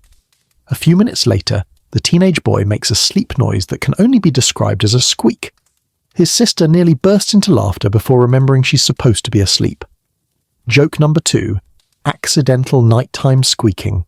You shift again, trying to find the sweet spot where the straw mattress feels more rustic charm and less porcupine bedspread. Eventually you find it, somewhere between a soft patch and a lump pretending to be supportive. You close your eyes and let yourself drift. You imagine a medieval dream book, dreaming of water rising, danger, dreaming of bread breaking, loss or change, dreaming of fire, passion or conflict, dreaming of birds, messages, dreaming of goats. Too many goats in your life, probably. The grandmother stirs again. If you dream of bees, she mumbles, you'll have good fortune. Considering the beehives you saw earlier, you silently wish yourself a swarm of sweet, good luck dreams. The fire crackles one last time before settling into steady embers. The room is warm, the breaths around you deepen, Even the wind has quieted outside, brushing softly against the shutter as though trying not to wake anyone. Then, just as you're finally slipping into real sleep, the father snores so loudly that the teenage boy bolts upright long enough to mutter, "We're under attack," before collapsing back into slumber. Joke number 3, courtesy of nighttime confusion. You smile into your blanket. Because this blend of superstition, comfort, fear, laughter, warmth, is exactly what medieval nights were made of. Dream beliefs aren't separate from life here. They're woven straight into it, tangled with stories and chores and shared beds and soft murmurs in the dark. You let your eyes close fully now. This time, the dream takes you. And when you wake again, somewhere between midnight and dawn, you'll discover there's more to a medieval night than just one stretch of sleep. There's a whole second round waiting. You drift for what feels like hours, floating in and out of warmth, woven into a tapestry of fire-crackled dreams and soft human breathing. But medieval nights don't run on modern schedules, and the world you're in right now doesn't believe in 8 uninterrupted hours of sleep. No, this is the land of segmented slumber, the famous first sleep and second sleep, a rhythm that ruled nightly life long before alarm clocks and glowing screens bullied the night into one solid block. So when your eyes flutter open again, it isn't morning, not even close. The fire still glows faintly, casting warm red-gold halos onto the rafters. The air feels softer, thicker, as if the cottage itself is half asleep. Somewhere nearby, someone is snoring in an impressively inconsistent rhythm, like a musician warming up on an instrument they've never seen before. You lift your head slightly. The grandmother is awake. She sits up slowly, stretching the way trees do when wind passes through their branches. She rubs her shoulders, glances at the embers, and nods to herself. This is the quiet hour between sleeps, the watching hour, some call it. The liminal slice of night when no one is fully rested, but no one is quite asleep either. A mainstream historical fact surfaces in your mind. It was perfectly normal in medieval Europe for people to wake for 1 to 2 hours in the middle of the night. They prayed, talked, tended fires, did small chores, checked animals, or simply rested their minds. This pause was considered a gift, the watch, a moment for reflection in the calm centre of darkness. The grandmother notices you stirring and whispers, "Ah, you're a light sleeper." You whisper back, "Or maybe the straw poked me awake." She chuckles quietly. Joke number 1 for this section, courtesy of straw's ongoing vendetta against comfort. Across the room, the mother shifts as well. Not awake, not asleep, just moving through a dream-touched haze. The father, however, is fully unconscious, sprawled exactly where he fell with one arm dangling off the bed like a medieval gargoyle on break. The grandmother pushes herself carefully to her feet, joints cracking faintly, and pads toward the hearth. She removes the screen, tilts it to the side, and stirs the embers with practiced grace. The glowing coals bloom into brighter orange, lighting her face with a soft, living warmth. She adds a small log, just enough to keep things alive, not enough to blaze. You sit up slightly. She motions to you. Come, quietly. Let the little ones rest. You tiptoe across the floor, careful not to step on anyone's hands, hair, or dreams. The floor's coolness seeps into your toes. When you sit beside her, the heat of the fire wraps around your shoulders like a borrowed shawl. "This is when I think," she whispers. "When the world is still enough to hear your own mind." You nod, feeling that truth settle into you. Outside, a faint rustle of wind brushes against the shutters. A distant owl hoots, once, twice, then silence again. The grandmother pulls a small wooden bowl from beside her pallet. Inside it are dried herbs, mugwort and thyme and something sharp-smelling. "Helps the chest," she says, holding it under her nose. "Cold winds like to steal into bones at night." A quirky tidbit rises in your thoughts. Medieval households sometimes used this midnight interval to take remedies, believing herbs were strongest when the moon was high. Others used the hour for quiet prayer or whispered confessions. Some even believed angels passed through the world during this time, listening to anyone awake. For this grandmother, it's simply the hour when her thoughts breathe. She glances over her shoulder, making sure no children stir. Then she whispers conspiratorially, "This is also when I remember things I forgot to do." She points at a small wooden spoon lying on the table. "Like fixing that handle. She gives it a glare usually reserved for misbehaving goats. It'll break the moment someone tries to stir porridge. You grin and whisper, maybe it'll behave. She snorts. Spoons do not behave. Joke number 2 delivered with generations of utensil experience behind it. After a moment, she rises again and moves to check the door. Just a gentle press of the beam, just enough to reassure herself that the world outside hasn't tried anything clever. Then she goes to peek, out the tiny window slit. She looks for foxes, or wandering livestock or suspicious shadows. She relaxes when she sees nothing but moonlit stillness. We used to check the animals too, she murmurs, settling back down. But the children helped earlier. Animals rest best when people let them rest. You sit together in comfortable silence, listening to the soft exhale of the house. Then, suddenly, the teenage boy sits bolt upright, eyes half open, and mumbles, "The goat stole my boots," before collapsing back onto the pallet. You and the grandmother look at each other. She whispers, "Sleep talking. Happens every winter." Joke number 3. Brought to you by Nocturnal Goat Conspiracies. Somewhere across the room, the daughter rolls over and murmurs a prayer. Something about safety, warmth, and a good harvest. It blends into the rustle of the blankets. Historians still debate why first and second sleep eventually disappeared. Whether artificial light disrupted the natural cycle or whether modern schedules simply squeezed out the quiet middle hours. But here, in this medieval cottage, the rhythm feels right, natural, human. A little while passes.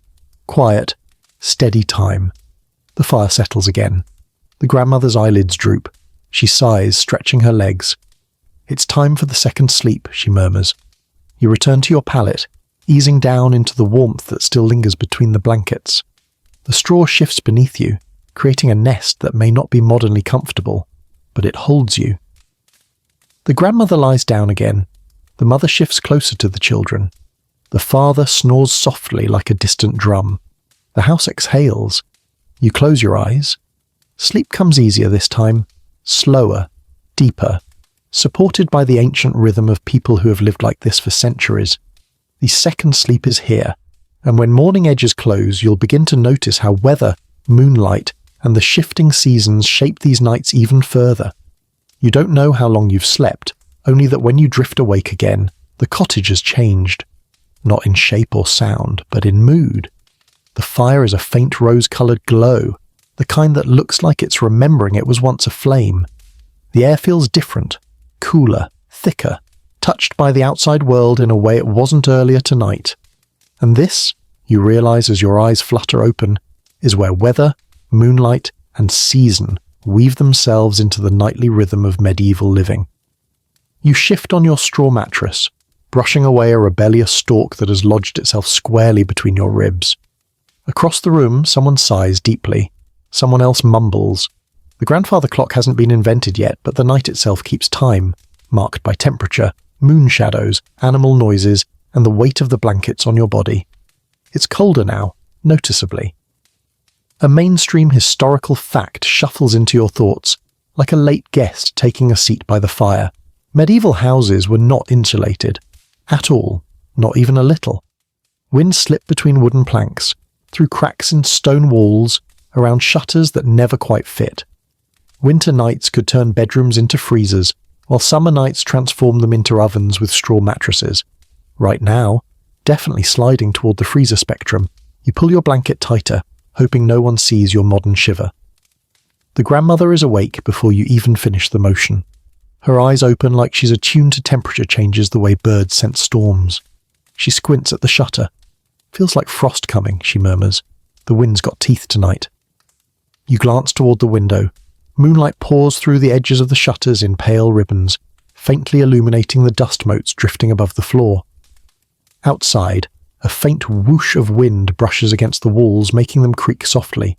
The whole cottage seems to lean into the sound, like it's bracing. You sit up a little, rubbing your arms. The grandmother chuckles under her breath. "You're not from a place where houses breathe, are you?" That's joke number 1 of this section. Gentle, pointed, and unexpectedly accurate. The father stirs at her voice and sits up briefly, rubbing his face. "Storm," he mutters. She shakes her head. "No, just a cold night. The kind the moon likes." You look at the shutter again, realizing the moon really is brighter than before. It must be near full, its light slipping through the cracks like water through fingers. Moonlight in a medieval village does something that modern lighting could never replicate. It changes behavior, determines mood, dictates movement. A quirky tidbit bubbles up. Some medieval people believed that sleeping under direct moonlight could make you sick, or even drive you mad. Moonstroke, they called it. Others believed the full moon made dreams more vivid, animals more restless, or certain herbs stronger. Still others said it made the night feel watchful. The daughter suddenly rolls onto her back, eyes fluttering as though dreaming intensely.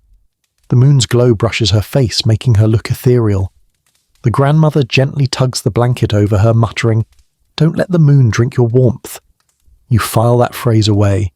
You're 90% sure it's poetic metaphor and 10% afraid it's literal advice. The wind shifts, knocking something softly against the exterior wall. The father sits up again, fully this time, and listens with the intensity of a man who's been responsible for family safety for decades. Just the pail, he finally decides, lying back down.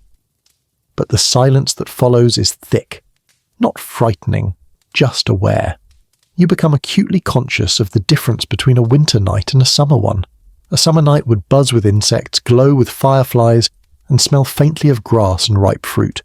Tonight, by contrast, smells cold, like soil and dry wood and the faint smoky tang of the hearth cooling down. Historians still argue whether moonlight itself influenced mood, or whether people simply became more alert during brighter nights, because danger felt closer, more visible. But lying here, you understand the logic. A bright night feels alive, a dark night feels endless, and the two moods shape everything from sleep to stories to superstition. The mother shifts awake, pulling her cloak tighter around her shoulders. Draft. Her voice is barely a whisper. She slips out of the bed and pads toward the window, adjusting the wooden shutter with practiced fingers. A slice of moonlight hits the opposite wall, painting it in silver. You watch her, noting how the light changes the entire room, turning straw into pale gold, blankets into quiet shadows, and the earthen floor into something almost soft. When she steps back into bed, she curls around the smallest child, preserving warmth like a human furnace. Then, from outside, a sharp gust knocks against the thatch roof, showering a few loose bits of straw onto the floor. The teenage boy flinches awake with a whispered, "What was that?" His sister groans, "The wind. Go back to sleep." Joke number 2, courtesy of unimpressed siblings everywhere. But he sits up anyway, blinking around like a confused barn owl. Moonlight catches on his hair, making him look ghostly for a moment. He squints at the shutter.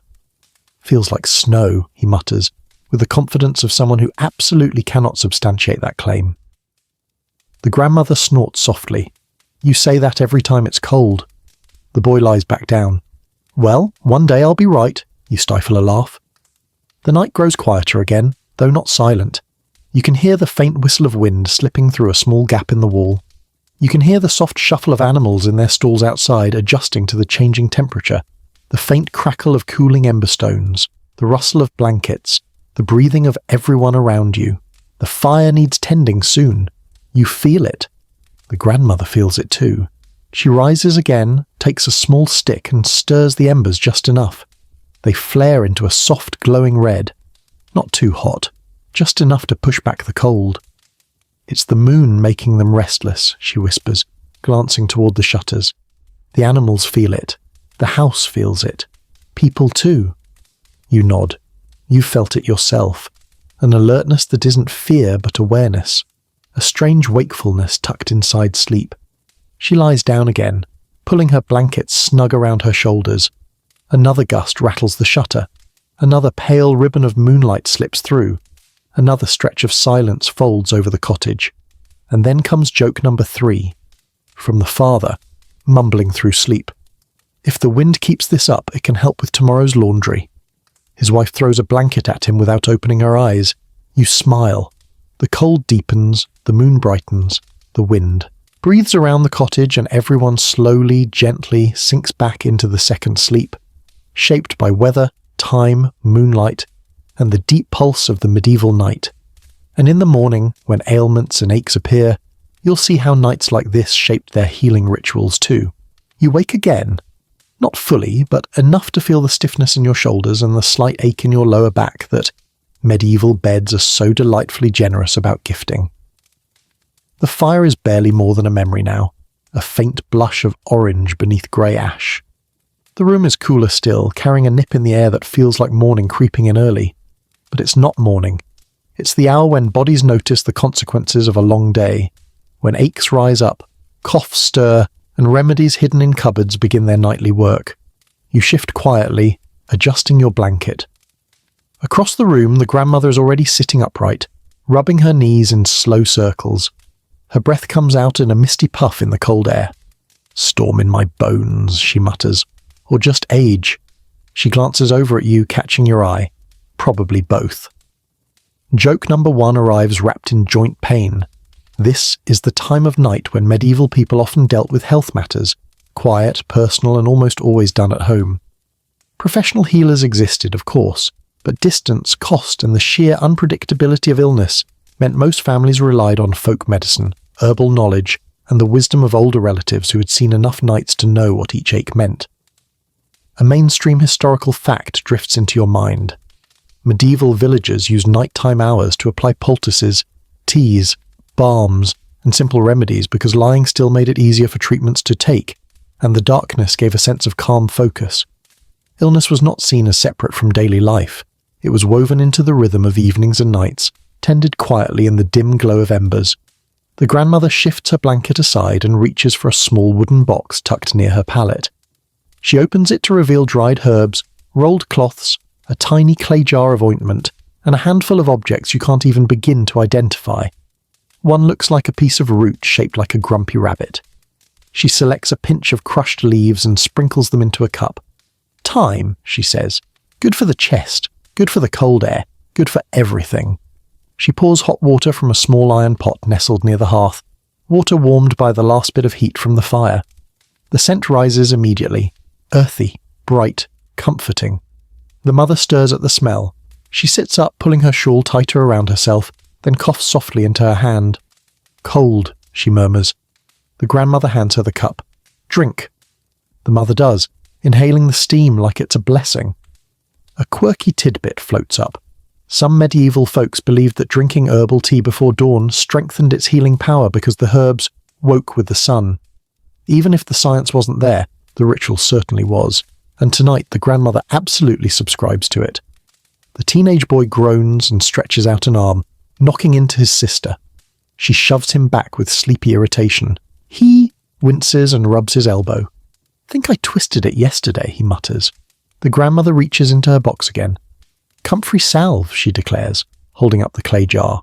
"Rub it in." He takes the jar with the reluctance of someone who knows the salve smells like the inside of a goat's shoe but works anyway. Historians still argue whether comfrey was overused in medieval medicine. Some praise its healing properties, others warn it was applied to wounds that needed different care. But in this cottage, it's trusted. The boy massages it into his arm, grimacing at the scent but sighing with relief as it warms the skin. Meanwhile, the father shifts awake with a dramatic grunt that sounds like someone lifting a very disappointed sheep. He rubs his neck, frowning. "Draught got me." He points vaguely at the wall, as if blaming it personally. The grandmother nods. "Draughts love you." Joke number 2, thrown like a soft blanket. She hands him a small cloth sack. "Warm this with your breath and tie it around your neck." He obeys without argument. You try to identify the scent wafting from the sack. It's minty, resinous, and sharp. Maybe chamomile, maybe rosemary, maybe pure determination. The littlest child wakes next, sniffling and rubbing her eyes. The mother pulls her close, checking her forehead with a gentle hand. "She's not warm," she whispers, "just chilly." The grandmother hands over a small leather pouch. "Juniper berries," she says. "Keep it near her pillow," she winks. "Helps frighten the cold away." You're not sure if she means medically or spiritually, but either way, the child clutches the pouch with sleepy satisfaction. You take in the whole room, the low voices, the soft light, the sickly smells of herbs mixing with the smoky breath of the dying fire. Healing isn't a dramatic event here. It's quiet, layered, practical, slow. You notice the mother checking a small clay pot on the table, lifting its lid and sniffing cautiously. She makes a face. "The honey garlic didn't keep well," her husband groans. "Good. That stuff smells like a sick wolf." She smacks him with the lid, gently, and says, "Honey garlic heals everything." "That's why wolves run from it," he mutters. Joke number 3. Husband versus medicine. She laughs softly and begins mixing a new batch, garlic crushed with honey and a little salt. She stirs the mixture until it becomes a thick golden paste. "For coughs," she says, "sweet enough to swallow, strong enough to work." Meanwhile, the grandmother brews another infusion, one made from something that smells distinctly bitter. "Wormwood," she says, catching your expression, "keeps the stomach in order." You believe her, even if the scent suggests your stomach may file an official complaint. As the remedies make their slow rounds, the room fills with a sense of care, gentle, communal, almost ritualistic. You watch as each person becomes both healer and patient, tending and being tended, giving comfort and receiving it. There is no professional distance here, only closeness, necessity, and trust. The grandmother finishes her bowl of thyme tea and sits back with a sigh. "Some nights," she says softly, "the body hurts because of the cold. Some nights because of the work. Some nights because the mind carries too much." She places a warm hand on your arm. But night always gives a little time to mend. You feel that, a kind of ancient truth humming through the quiet space. The wind dies down a bit outside, the embers pulse softly. The room is still cold, but warmed now by shared effort and shared breath. One by one, the family returns to their beds. Blankets rustle. Soft murmurs fade. Even the aches seem to loosen their grip in the dim glow. You settle back into your pallet, feeling the warmth of the room seep slowly into your bones. And somewhere in this slow, gentle return to rest, something else stirs. Not illness, not discomfort. Something far sweeter. Nighttime is also when affection, courtship, and quiet connection sneaks into the edges of the day. And you're about to witness how love, subtle, soft, and sometimes hilariously awkward, blooms after sunset. The cottage settles again. Slow breaths, shifting blankets, the soft settling sounds of wood and thatch. But you notice something different beneath the familiar nighttime rhythm. A subtle hum, a delicate awareness. The kind of quiet where even the shadows lean in a little closer, curious. Because yes, it's time for one of the most human nightly rituals in medieval life. The small pockets of affection, courtship, and soft social dance that happen after the day's labour is done, after the remedies are given, after the fire sinks into its ember heart. The moment when people let themselves be people. You stretch slightly on your straw pallet, adjusting to the cooler air. The fire gives off the faintest glow, just enough to paint the room in shades of amber and dusk. You hear a whisper, not urgent, not worried, just the gentle, conspiratorial tone of someone saying the kind of thing they don't want the whole room to hear. It's the teenage boy. "Marta," he whispers to his sister, "are you asleep?" Her response comes instantly and hostile. "Trying to be." "You're on my blanket." "No, you're on my blanket. That corner is mine." "Why would I ever want to touch your blanket?" A soft thud, a muffled groan. Someone's elbow meets someone else's ribs, and there it is. Joke number 1, Sibling Warfare Edition. The timeless prelude to romance, watching two teenagers nearly reenact a medieval blanket-based duel by moonlight. But once they settle, grumbling, rearranging, renegotiating blanket borders like sleepy diplomats, you notice something else. The boy glances toward the door, then toward the window, then very quickly he pats his hair down. Ah, someone is planning something. A mainstream historical fact drifts quietly into place. Medieval courtship didn't unfold in grand romantic gestures. No serenades in the moonlight, unless chickens count as backup singers. No private dates. No luxurious walks down scented boulevards. Privacy was as rare as warm winter nights. So instead, affection and interest bloomed quietly, through gestures, glances, shared tasks, and nighttime moments stolen between chores. And tonight, the boy seems to have a mission. After another minute of stillness, he sits up, slowly, quietly, the way a guilty dog approaches a dropped piece of food. He tiptoes toward the door, stepping delicately around the father's boots and the grandmother's bowl. You hold your breath, waiting for him to trip over something that definitely wasn't there a moment ago. He succeeds. Barely. He lifts the wooden beam from the door with the caution of someone defusing a bomb. The door opens just enough for him to slip outside. The grandmother cracks one eye open. She saw everything. She smiles. When you follow him a moment later, quietly, the cold night air greets you like a soft gasp. Not sharp, just chilly enough to make cheeks flush and breath visible.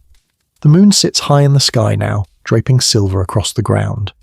A few steps away, the teenage boy stands awkwardly near the well, staring in the direction of another cottage with the intensity of someone preparing for a duel with destiny. You hear a soft crunch of footsteps. A girl approaches, older than the boy, maybe by a year. She carries a small pail, though it's clearly just an excuse to be outside at this hour. Her shawl is pulled tight, but you can see her smile even before she speaks. "You're out late," she says. The boy clears his throat. Twice. Checking the buckets. She glances at the empty ground around him. "What buckets?" He panics internally. You can see it.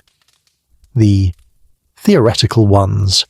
Joke number 2 arrives, blessed by the sweet awkwardness of adolescence. They both laugh, softly, carefully, and then they stand there, inches apart, pretending not to stare directly at each other while most definitely staring directly at each other. A quirky tidbit pops into your mind. Medieval knight courting really did happen.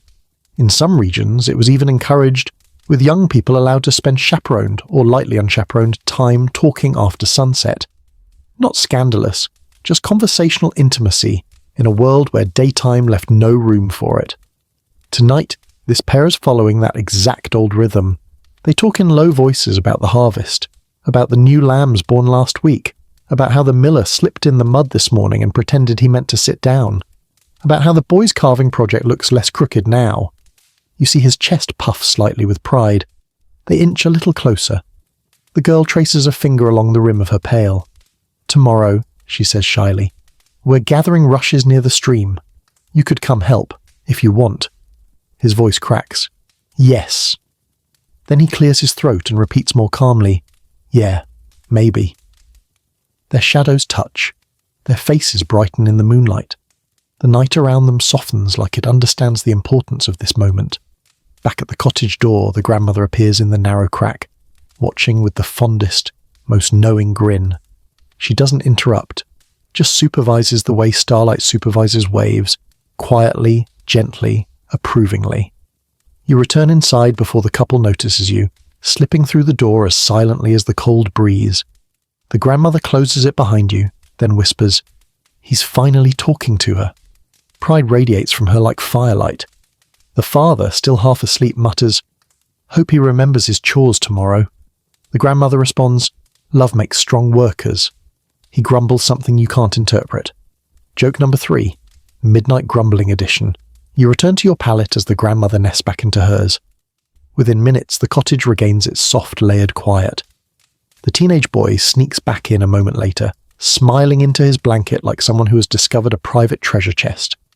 These moments, brief, tender, shy, are where romance breathes in a world shaped by hardship.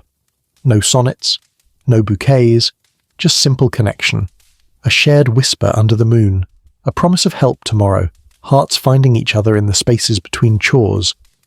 In the medieval night, love isn't a performance, it's survival, companionship, hope.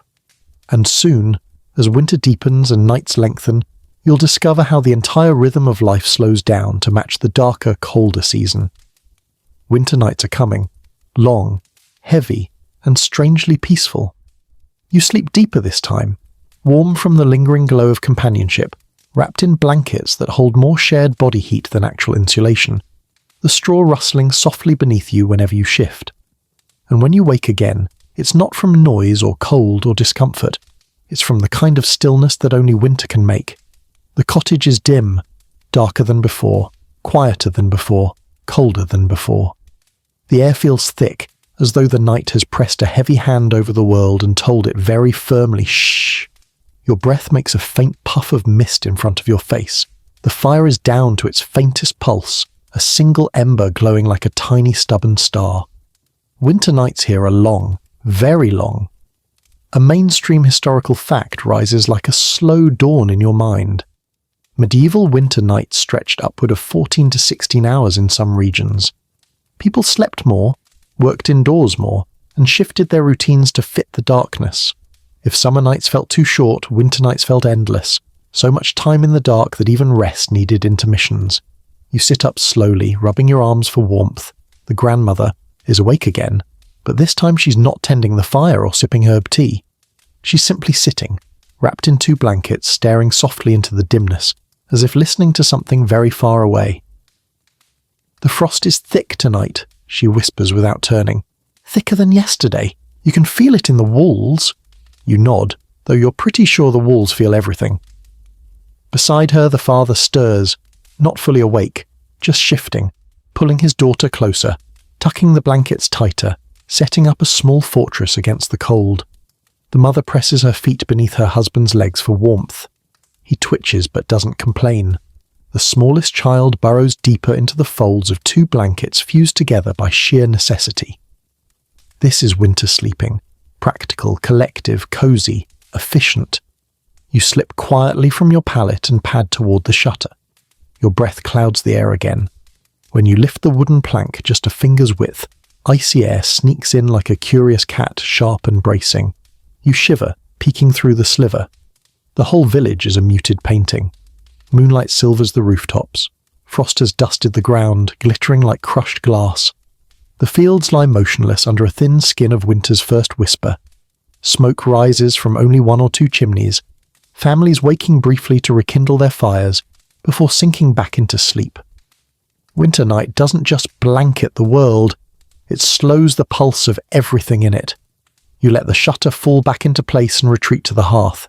The grandmother notices you and nudges a small log your way. "Go on," she whispers. "Wake the fire gently, like coaxing a shy kitten." You add the log carefully. The ember responds with a soft hiss and a faint bloom of orange. The grandmother nods approvingly. That's it. Winter fire should wake slowly. A quirky tidbit rises to the surface. Some medieval people believed a fire lit too aggressively in winter could offend the flame spirits, causing bad luck or cold drafts. Whether or not you believe it, there's something undeniably tender about waking a winter fire with patience. The warmth spreads slowly. You sit near the hearth, holding your fingers close to the rising heat. The grandmother leans back against her pallet. "Winter nights," she says softly, "are where time stretches like an old rope. Too long for waking, too short for doing, just enough for thinking." She isn't wrong. The teenage boy wakes next, shivering dramatically. "Cold," he whispers hoarsely, as if narrating his own misery. His sister kicks him lightly and mutters, "You're breathing too loud." Joke number 1. Sibling winter survival mode. He gathers his blanket and drags it to the hearth like a half-asleep tortoise. The grandmother hands him a warmed cloth stone, a smooth rock heated earlier in the fire and wrapped tightly in fabric. "Put that at your feet," she says, "or keep complaining. And freeze." He obeys immediately. The father wakes a few minutes later and begins rummaging for the morning's kindling. The mother swats his hand away. It's not morning. He blinks at her. Feels like it. She shakes her head. That's winter fooling you.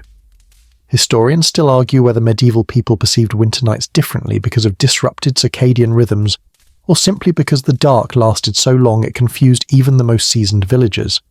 But sitting here, you understand it perfectly. Winter blurs time. Winter slows it. Winter folds night over itself until you forget where the edges are. A soft rustle catches your attention. The grandmother reaches beneath her pillow and pulls out a small pouch. She loosens the string and releases a faint, sweet smell, lavender mixed with dried rose. "Keeps winter dreams gentle," she says, offering you a sniff. And it does feel gentle, warm, familiar. She tucks the pouch away and lies down again. The teenage boy mumbles something into his blanket. The father yawns so loudly you're surprised the cottage beams don't vibrate. The mother curls around the smallest child. The sister wiggles closer to the warmed cloth stone, trying to steal some heat while pretending she isn't. Joke number 2 arrives when the father groans. "This winter's going to turn my bones into ice." And the grandmother replies dryly, Your bones were ice before winter. A muffled snort from the mother confirms this is a long-standing family truth. As the room settles back into silence, you notice something else. Winter nights are more intimate. Not just physically, but emotionally. People share warmth, breath, remedies, stories, and muttered complaints. The long dark creates space for small moments, the things families don't always have time for in the bright rush of summer. Eventually you lie down again. The cold has softened, the fire glows a little brighter, and your straw mattress feels, if not comfortable, at least familiar. You tuck your feet closer to the warmed patch of earth and let your eyes drift. The grandmother hums a slow tune. The wind hums back. The fire cracks softly. The blankets whisper with shifting bodies. And as you drift into the long winter rest, you begin to understand why people feared and loved these nights in equal measure. Because in winter, night is not just darkness. It's quiet. It's reflection. It's survival. It's a kind of peace that only deep cold can carve. But winter isn't all stillness. Sometimes, even in the darkest months, the night bursts alive with celebration, ritual, and the pulse of community. Festive nights and holy days wait just beyond the frost. Winter settles so deeply into the village that time feels padded, muffled, wrapped in wool. And yet, despite the long nights, despite the frost that clings stubbornly to shutters and roof thatch, despite the sense that morning takes forever to crawl over the horizon, there are nights that break the stillness wide open, nights that shimmer with life, nights that warm even the coldest rooms with laughter, ritual, song, and shared breath. Tonight is one of them. You wake to faint music drifting through the cold air, soft pipes, low humming, the rhythmic thud of feet stamping warmth into the frozen ground. The fire in the cottage has been coaxed awake earlier than usual. The mother bundles the youngest child in thick wool. The father pulls on his cloak with an energy you haven't seen since harvest season. Even the teenage boy is already upright, brushing his hair with more urgency than he's applied to any chore so far. A festival evening. The grandmother hands you an extra shawl with a knowing smile. "Can't let the cold steal your fun," she says, tucking the corner around your shoulder. "The nights are long, but we humans are stubborn. We make our own light." A mainstream historical fact rises like lantern glow.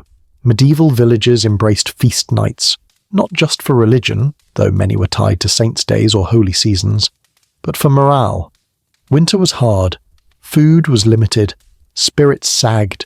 Festivals gave people permission to laugh, dance, feast, and celebrate survival itself. You all step outside together into a night transformed. The moon hangs low and swollen. Frost coats the grass like crystalline lace. But the centre of the village is alive with warmth. Torches line the path, their flames flickering wildly in the winter wind. People gather in thick cloaks and patched coats. Children chase each other through the snow dust, leaving trails of laughter behind them. Someone has built a fire large enough for half the village to huddle around, the flames reaching tall as if determined to challenge the moon. The father nods toward the gathering crowd. "Feast of the long night," he says quietly, "old as the hills, a reminder that winter won't swallow us whole." You follow him into the glow. Villagers stand in clusters, holding cups of hot spiced ale or warm broth. Bread loaves, precious thick, dark, are passed around and torn by hand. The smell of roasted barley fills the air. A few musicians stand near the fire, tuning instruments whose strings sound stiff from cold. "They'll warm up," the grandmother assures you. "They'd better," the father mutters. "Last year sounded like 3 goats arguing." "That was 3 goats arguing," she corrects. Joke number 1, expertly delivered. The music begins, tentatively at first, then stronger as fingers thaw and confidence grows. A drumbeat kicks in, steady and heartbeat deep. Pipes weave above it, simple but bright.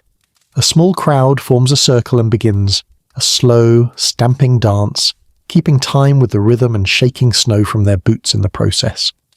The teenage boy is lured toward the music like a moth toward torchlight. And yes, Marta is there. She smiles when she sees him. He tries to play it cool. He fails instantly. You don't judge him. Meanwhile, the mother hands the youngest child a wooden rattle decorated with worn red paint. The child shakes it joyously, completely offbeat, completely adorable. A quirky tidbit drifts into your mind. Some medieval winter festivals encourage people to wear homemade charms or painted masks to confuse the spirits of darkness or misfortune. Tonight, you spot several villagers with wreaths of holly, carved wooden pendants, or funny little hats made from leftover cloth. One man sports a mask shaped like a goat's face. You assume it's symbolic. He sees you staring and bleats. Hard to tell. Joke number 2. The grandmother leans close to explain that certain feast nights blend Christian ritual with older seasonal traditions. Some folks say lighting fires keeps bad luck away, she says. Others say it invites blessings. I say it keeps fingers from freezing. As you walk around, you notice people exchanging small tokens. Carved wooden animals, dyed wool scraps, little bundles of herbs tied neatly. These aren't gifts in the modern sense. They're protections, wishes, quiet symbols of care. Someone hands you a sprig of rosemary tied with twine. For strength, they say. Another villager offers a toasted oatcake. For warmth. A third gives you a pat on the shoulder. For luck. You look like you'll need some. Joke number 3 lands with cheerful teasing. More dancing erupts near the fire, this time faster, more spirited. A group of older villagers attempt a traditional step that involves hopping, spinning, and not falling into the fire. 2 of the 3 manage it.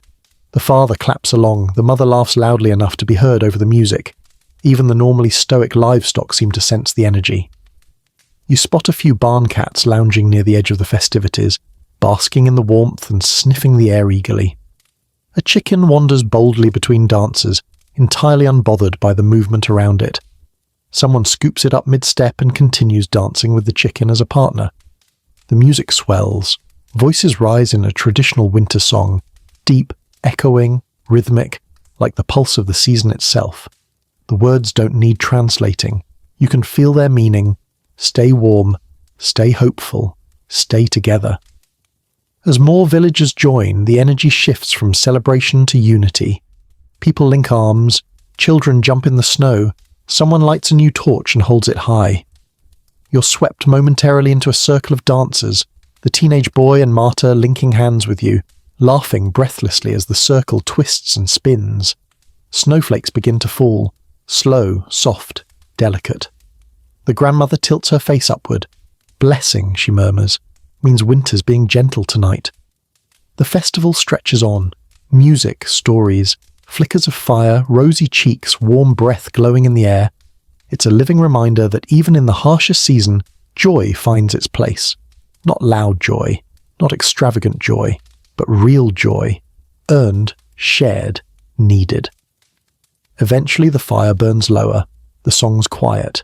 Children are carried home, asleep before they reach the door.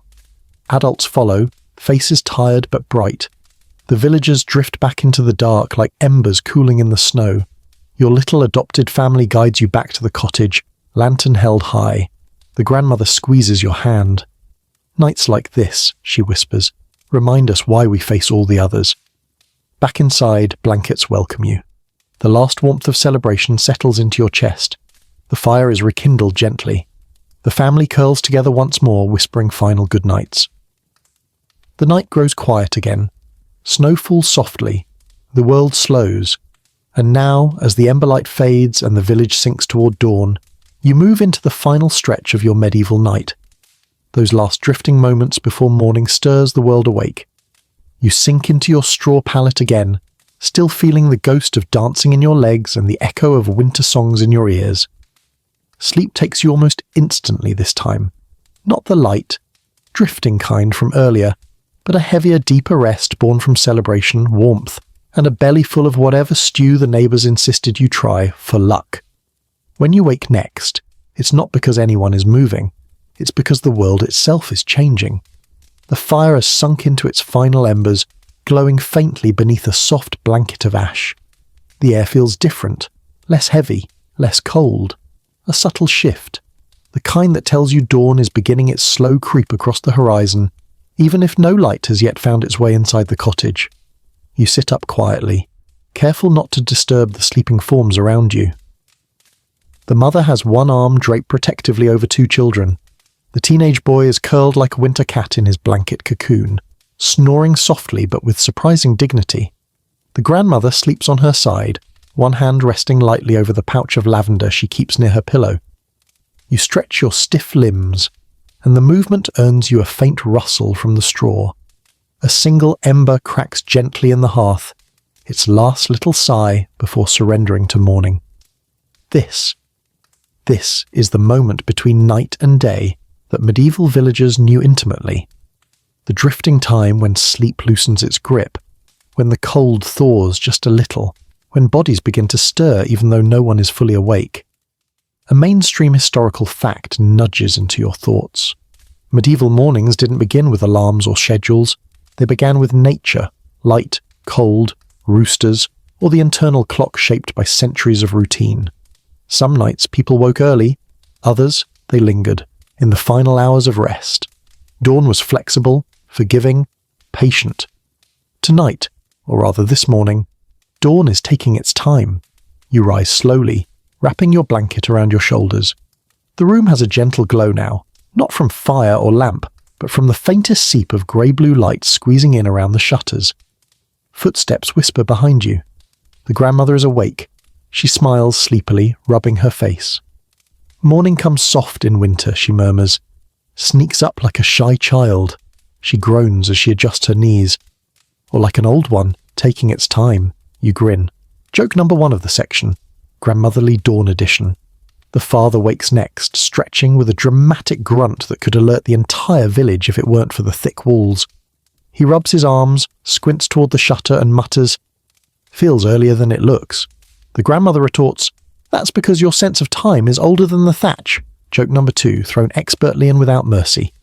You drift toward the shutter and lift it slowly, allowing the first true light of the morning to spill into the room. It's not bright yet, just a dim wash of silver blue across the frost-covered ground outside. The world looks clean, quiet, gentle. The snow dust from last night's festival sparkles faintly like scattered stars resting on the earth. Behind you, the family begins waking the way people do when they know a long day waits, but the morning hasn't yet demanded their attention.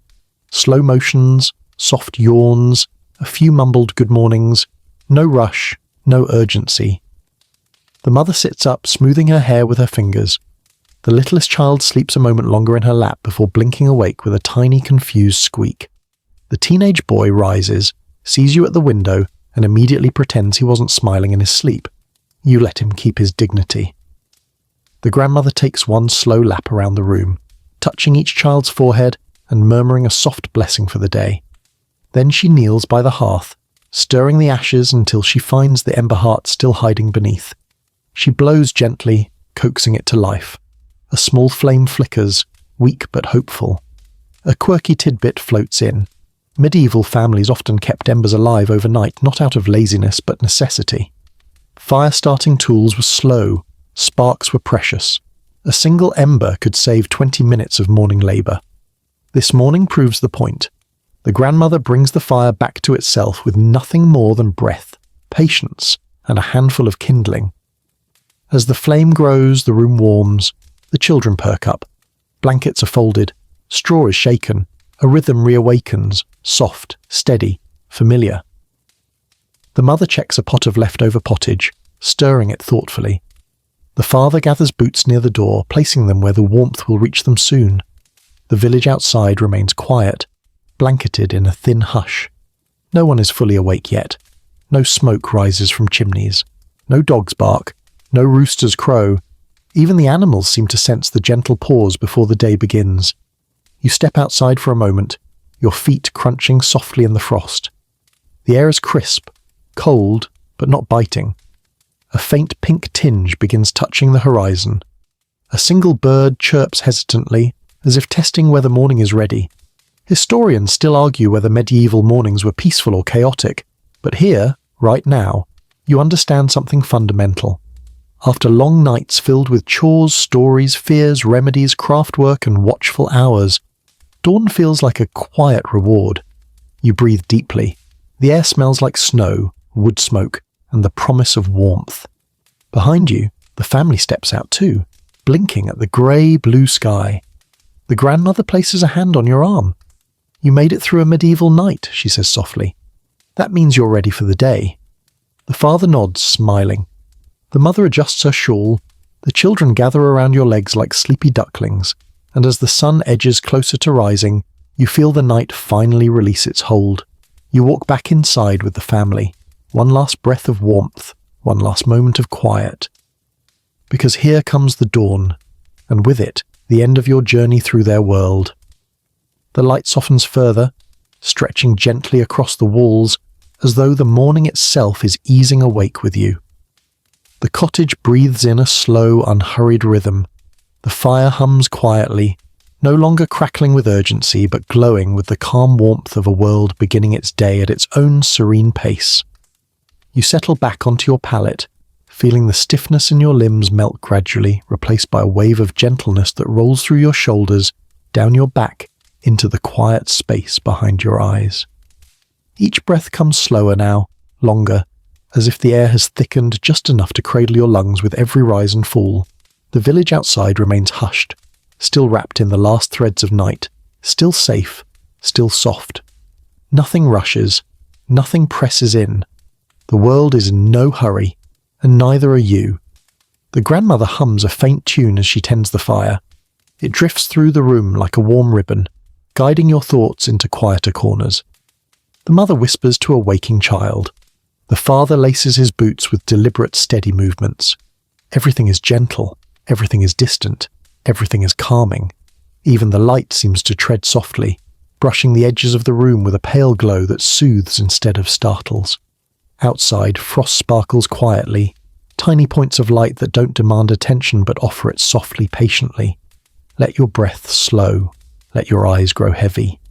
Let your thoughts drift like slow-moving embers, rising, fading, falling. You have walked through their night, every sound, every whisper, every flicker of fire, and now the world offers you rest. A long, peaceful exhale, a soft return to your own quiet. The night is done. Dawn waits gently, and sleep is ready to take you.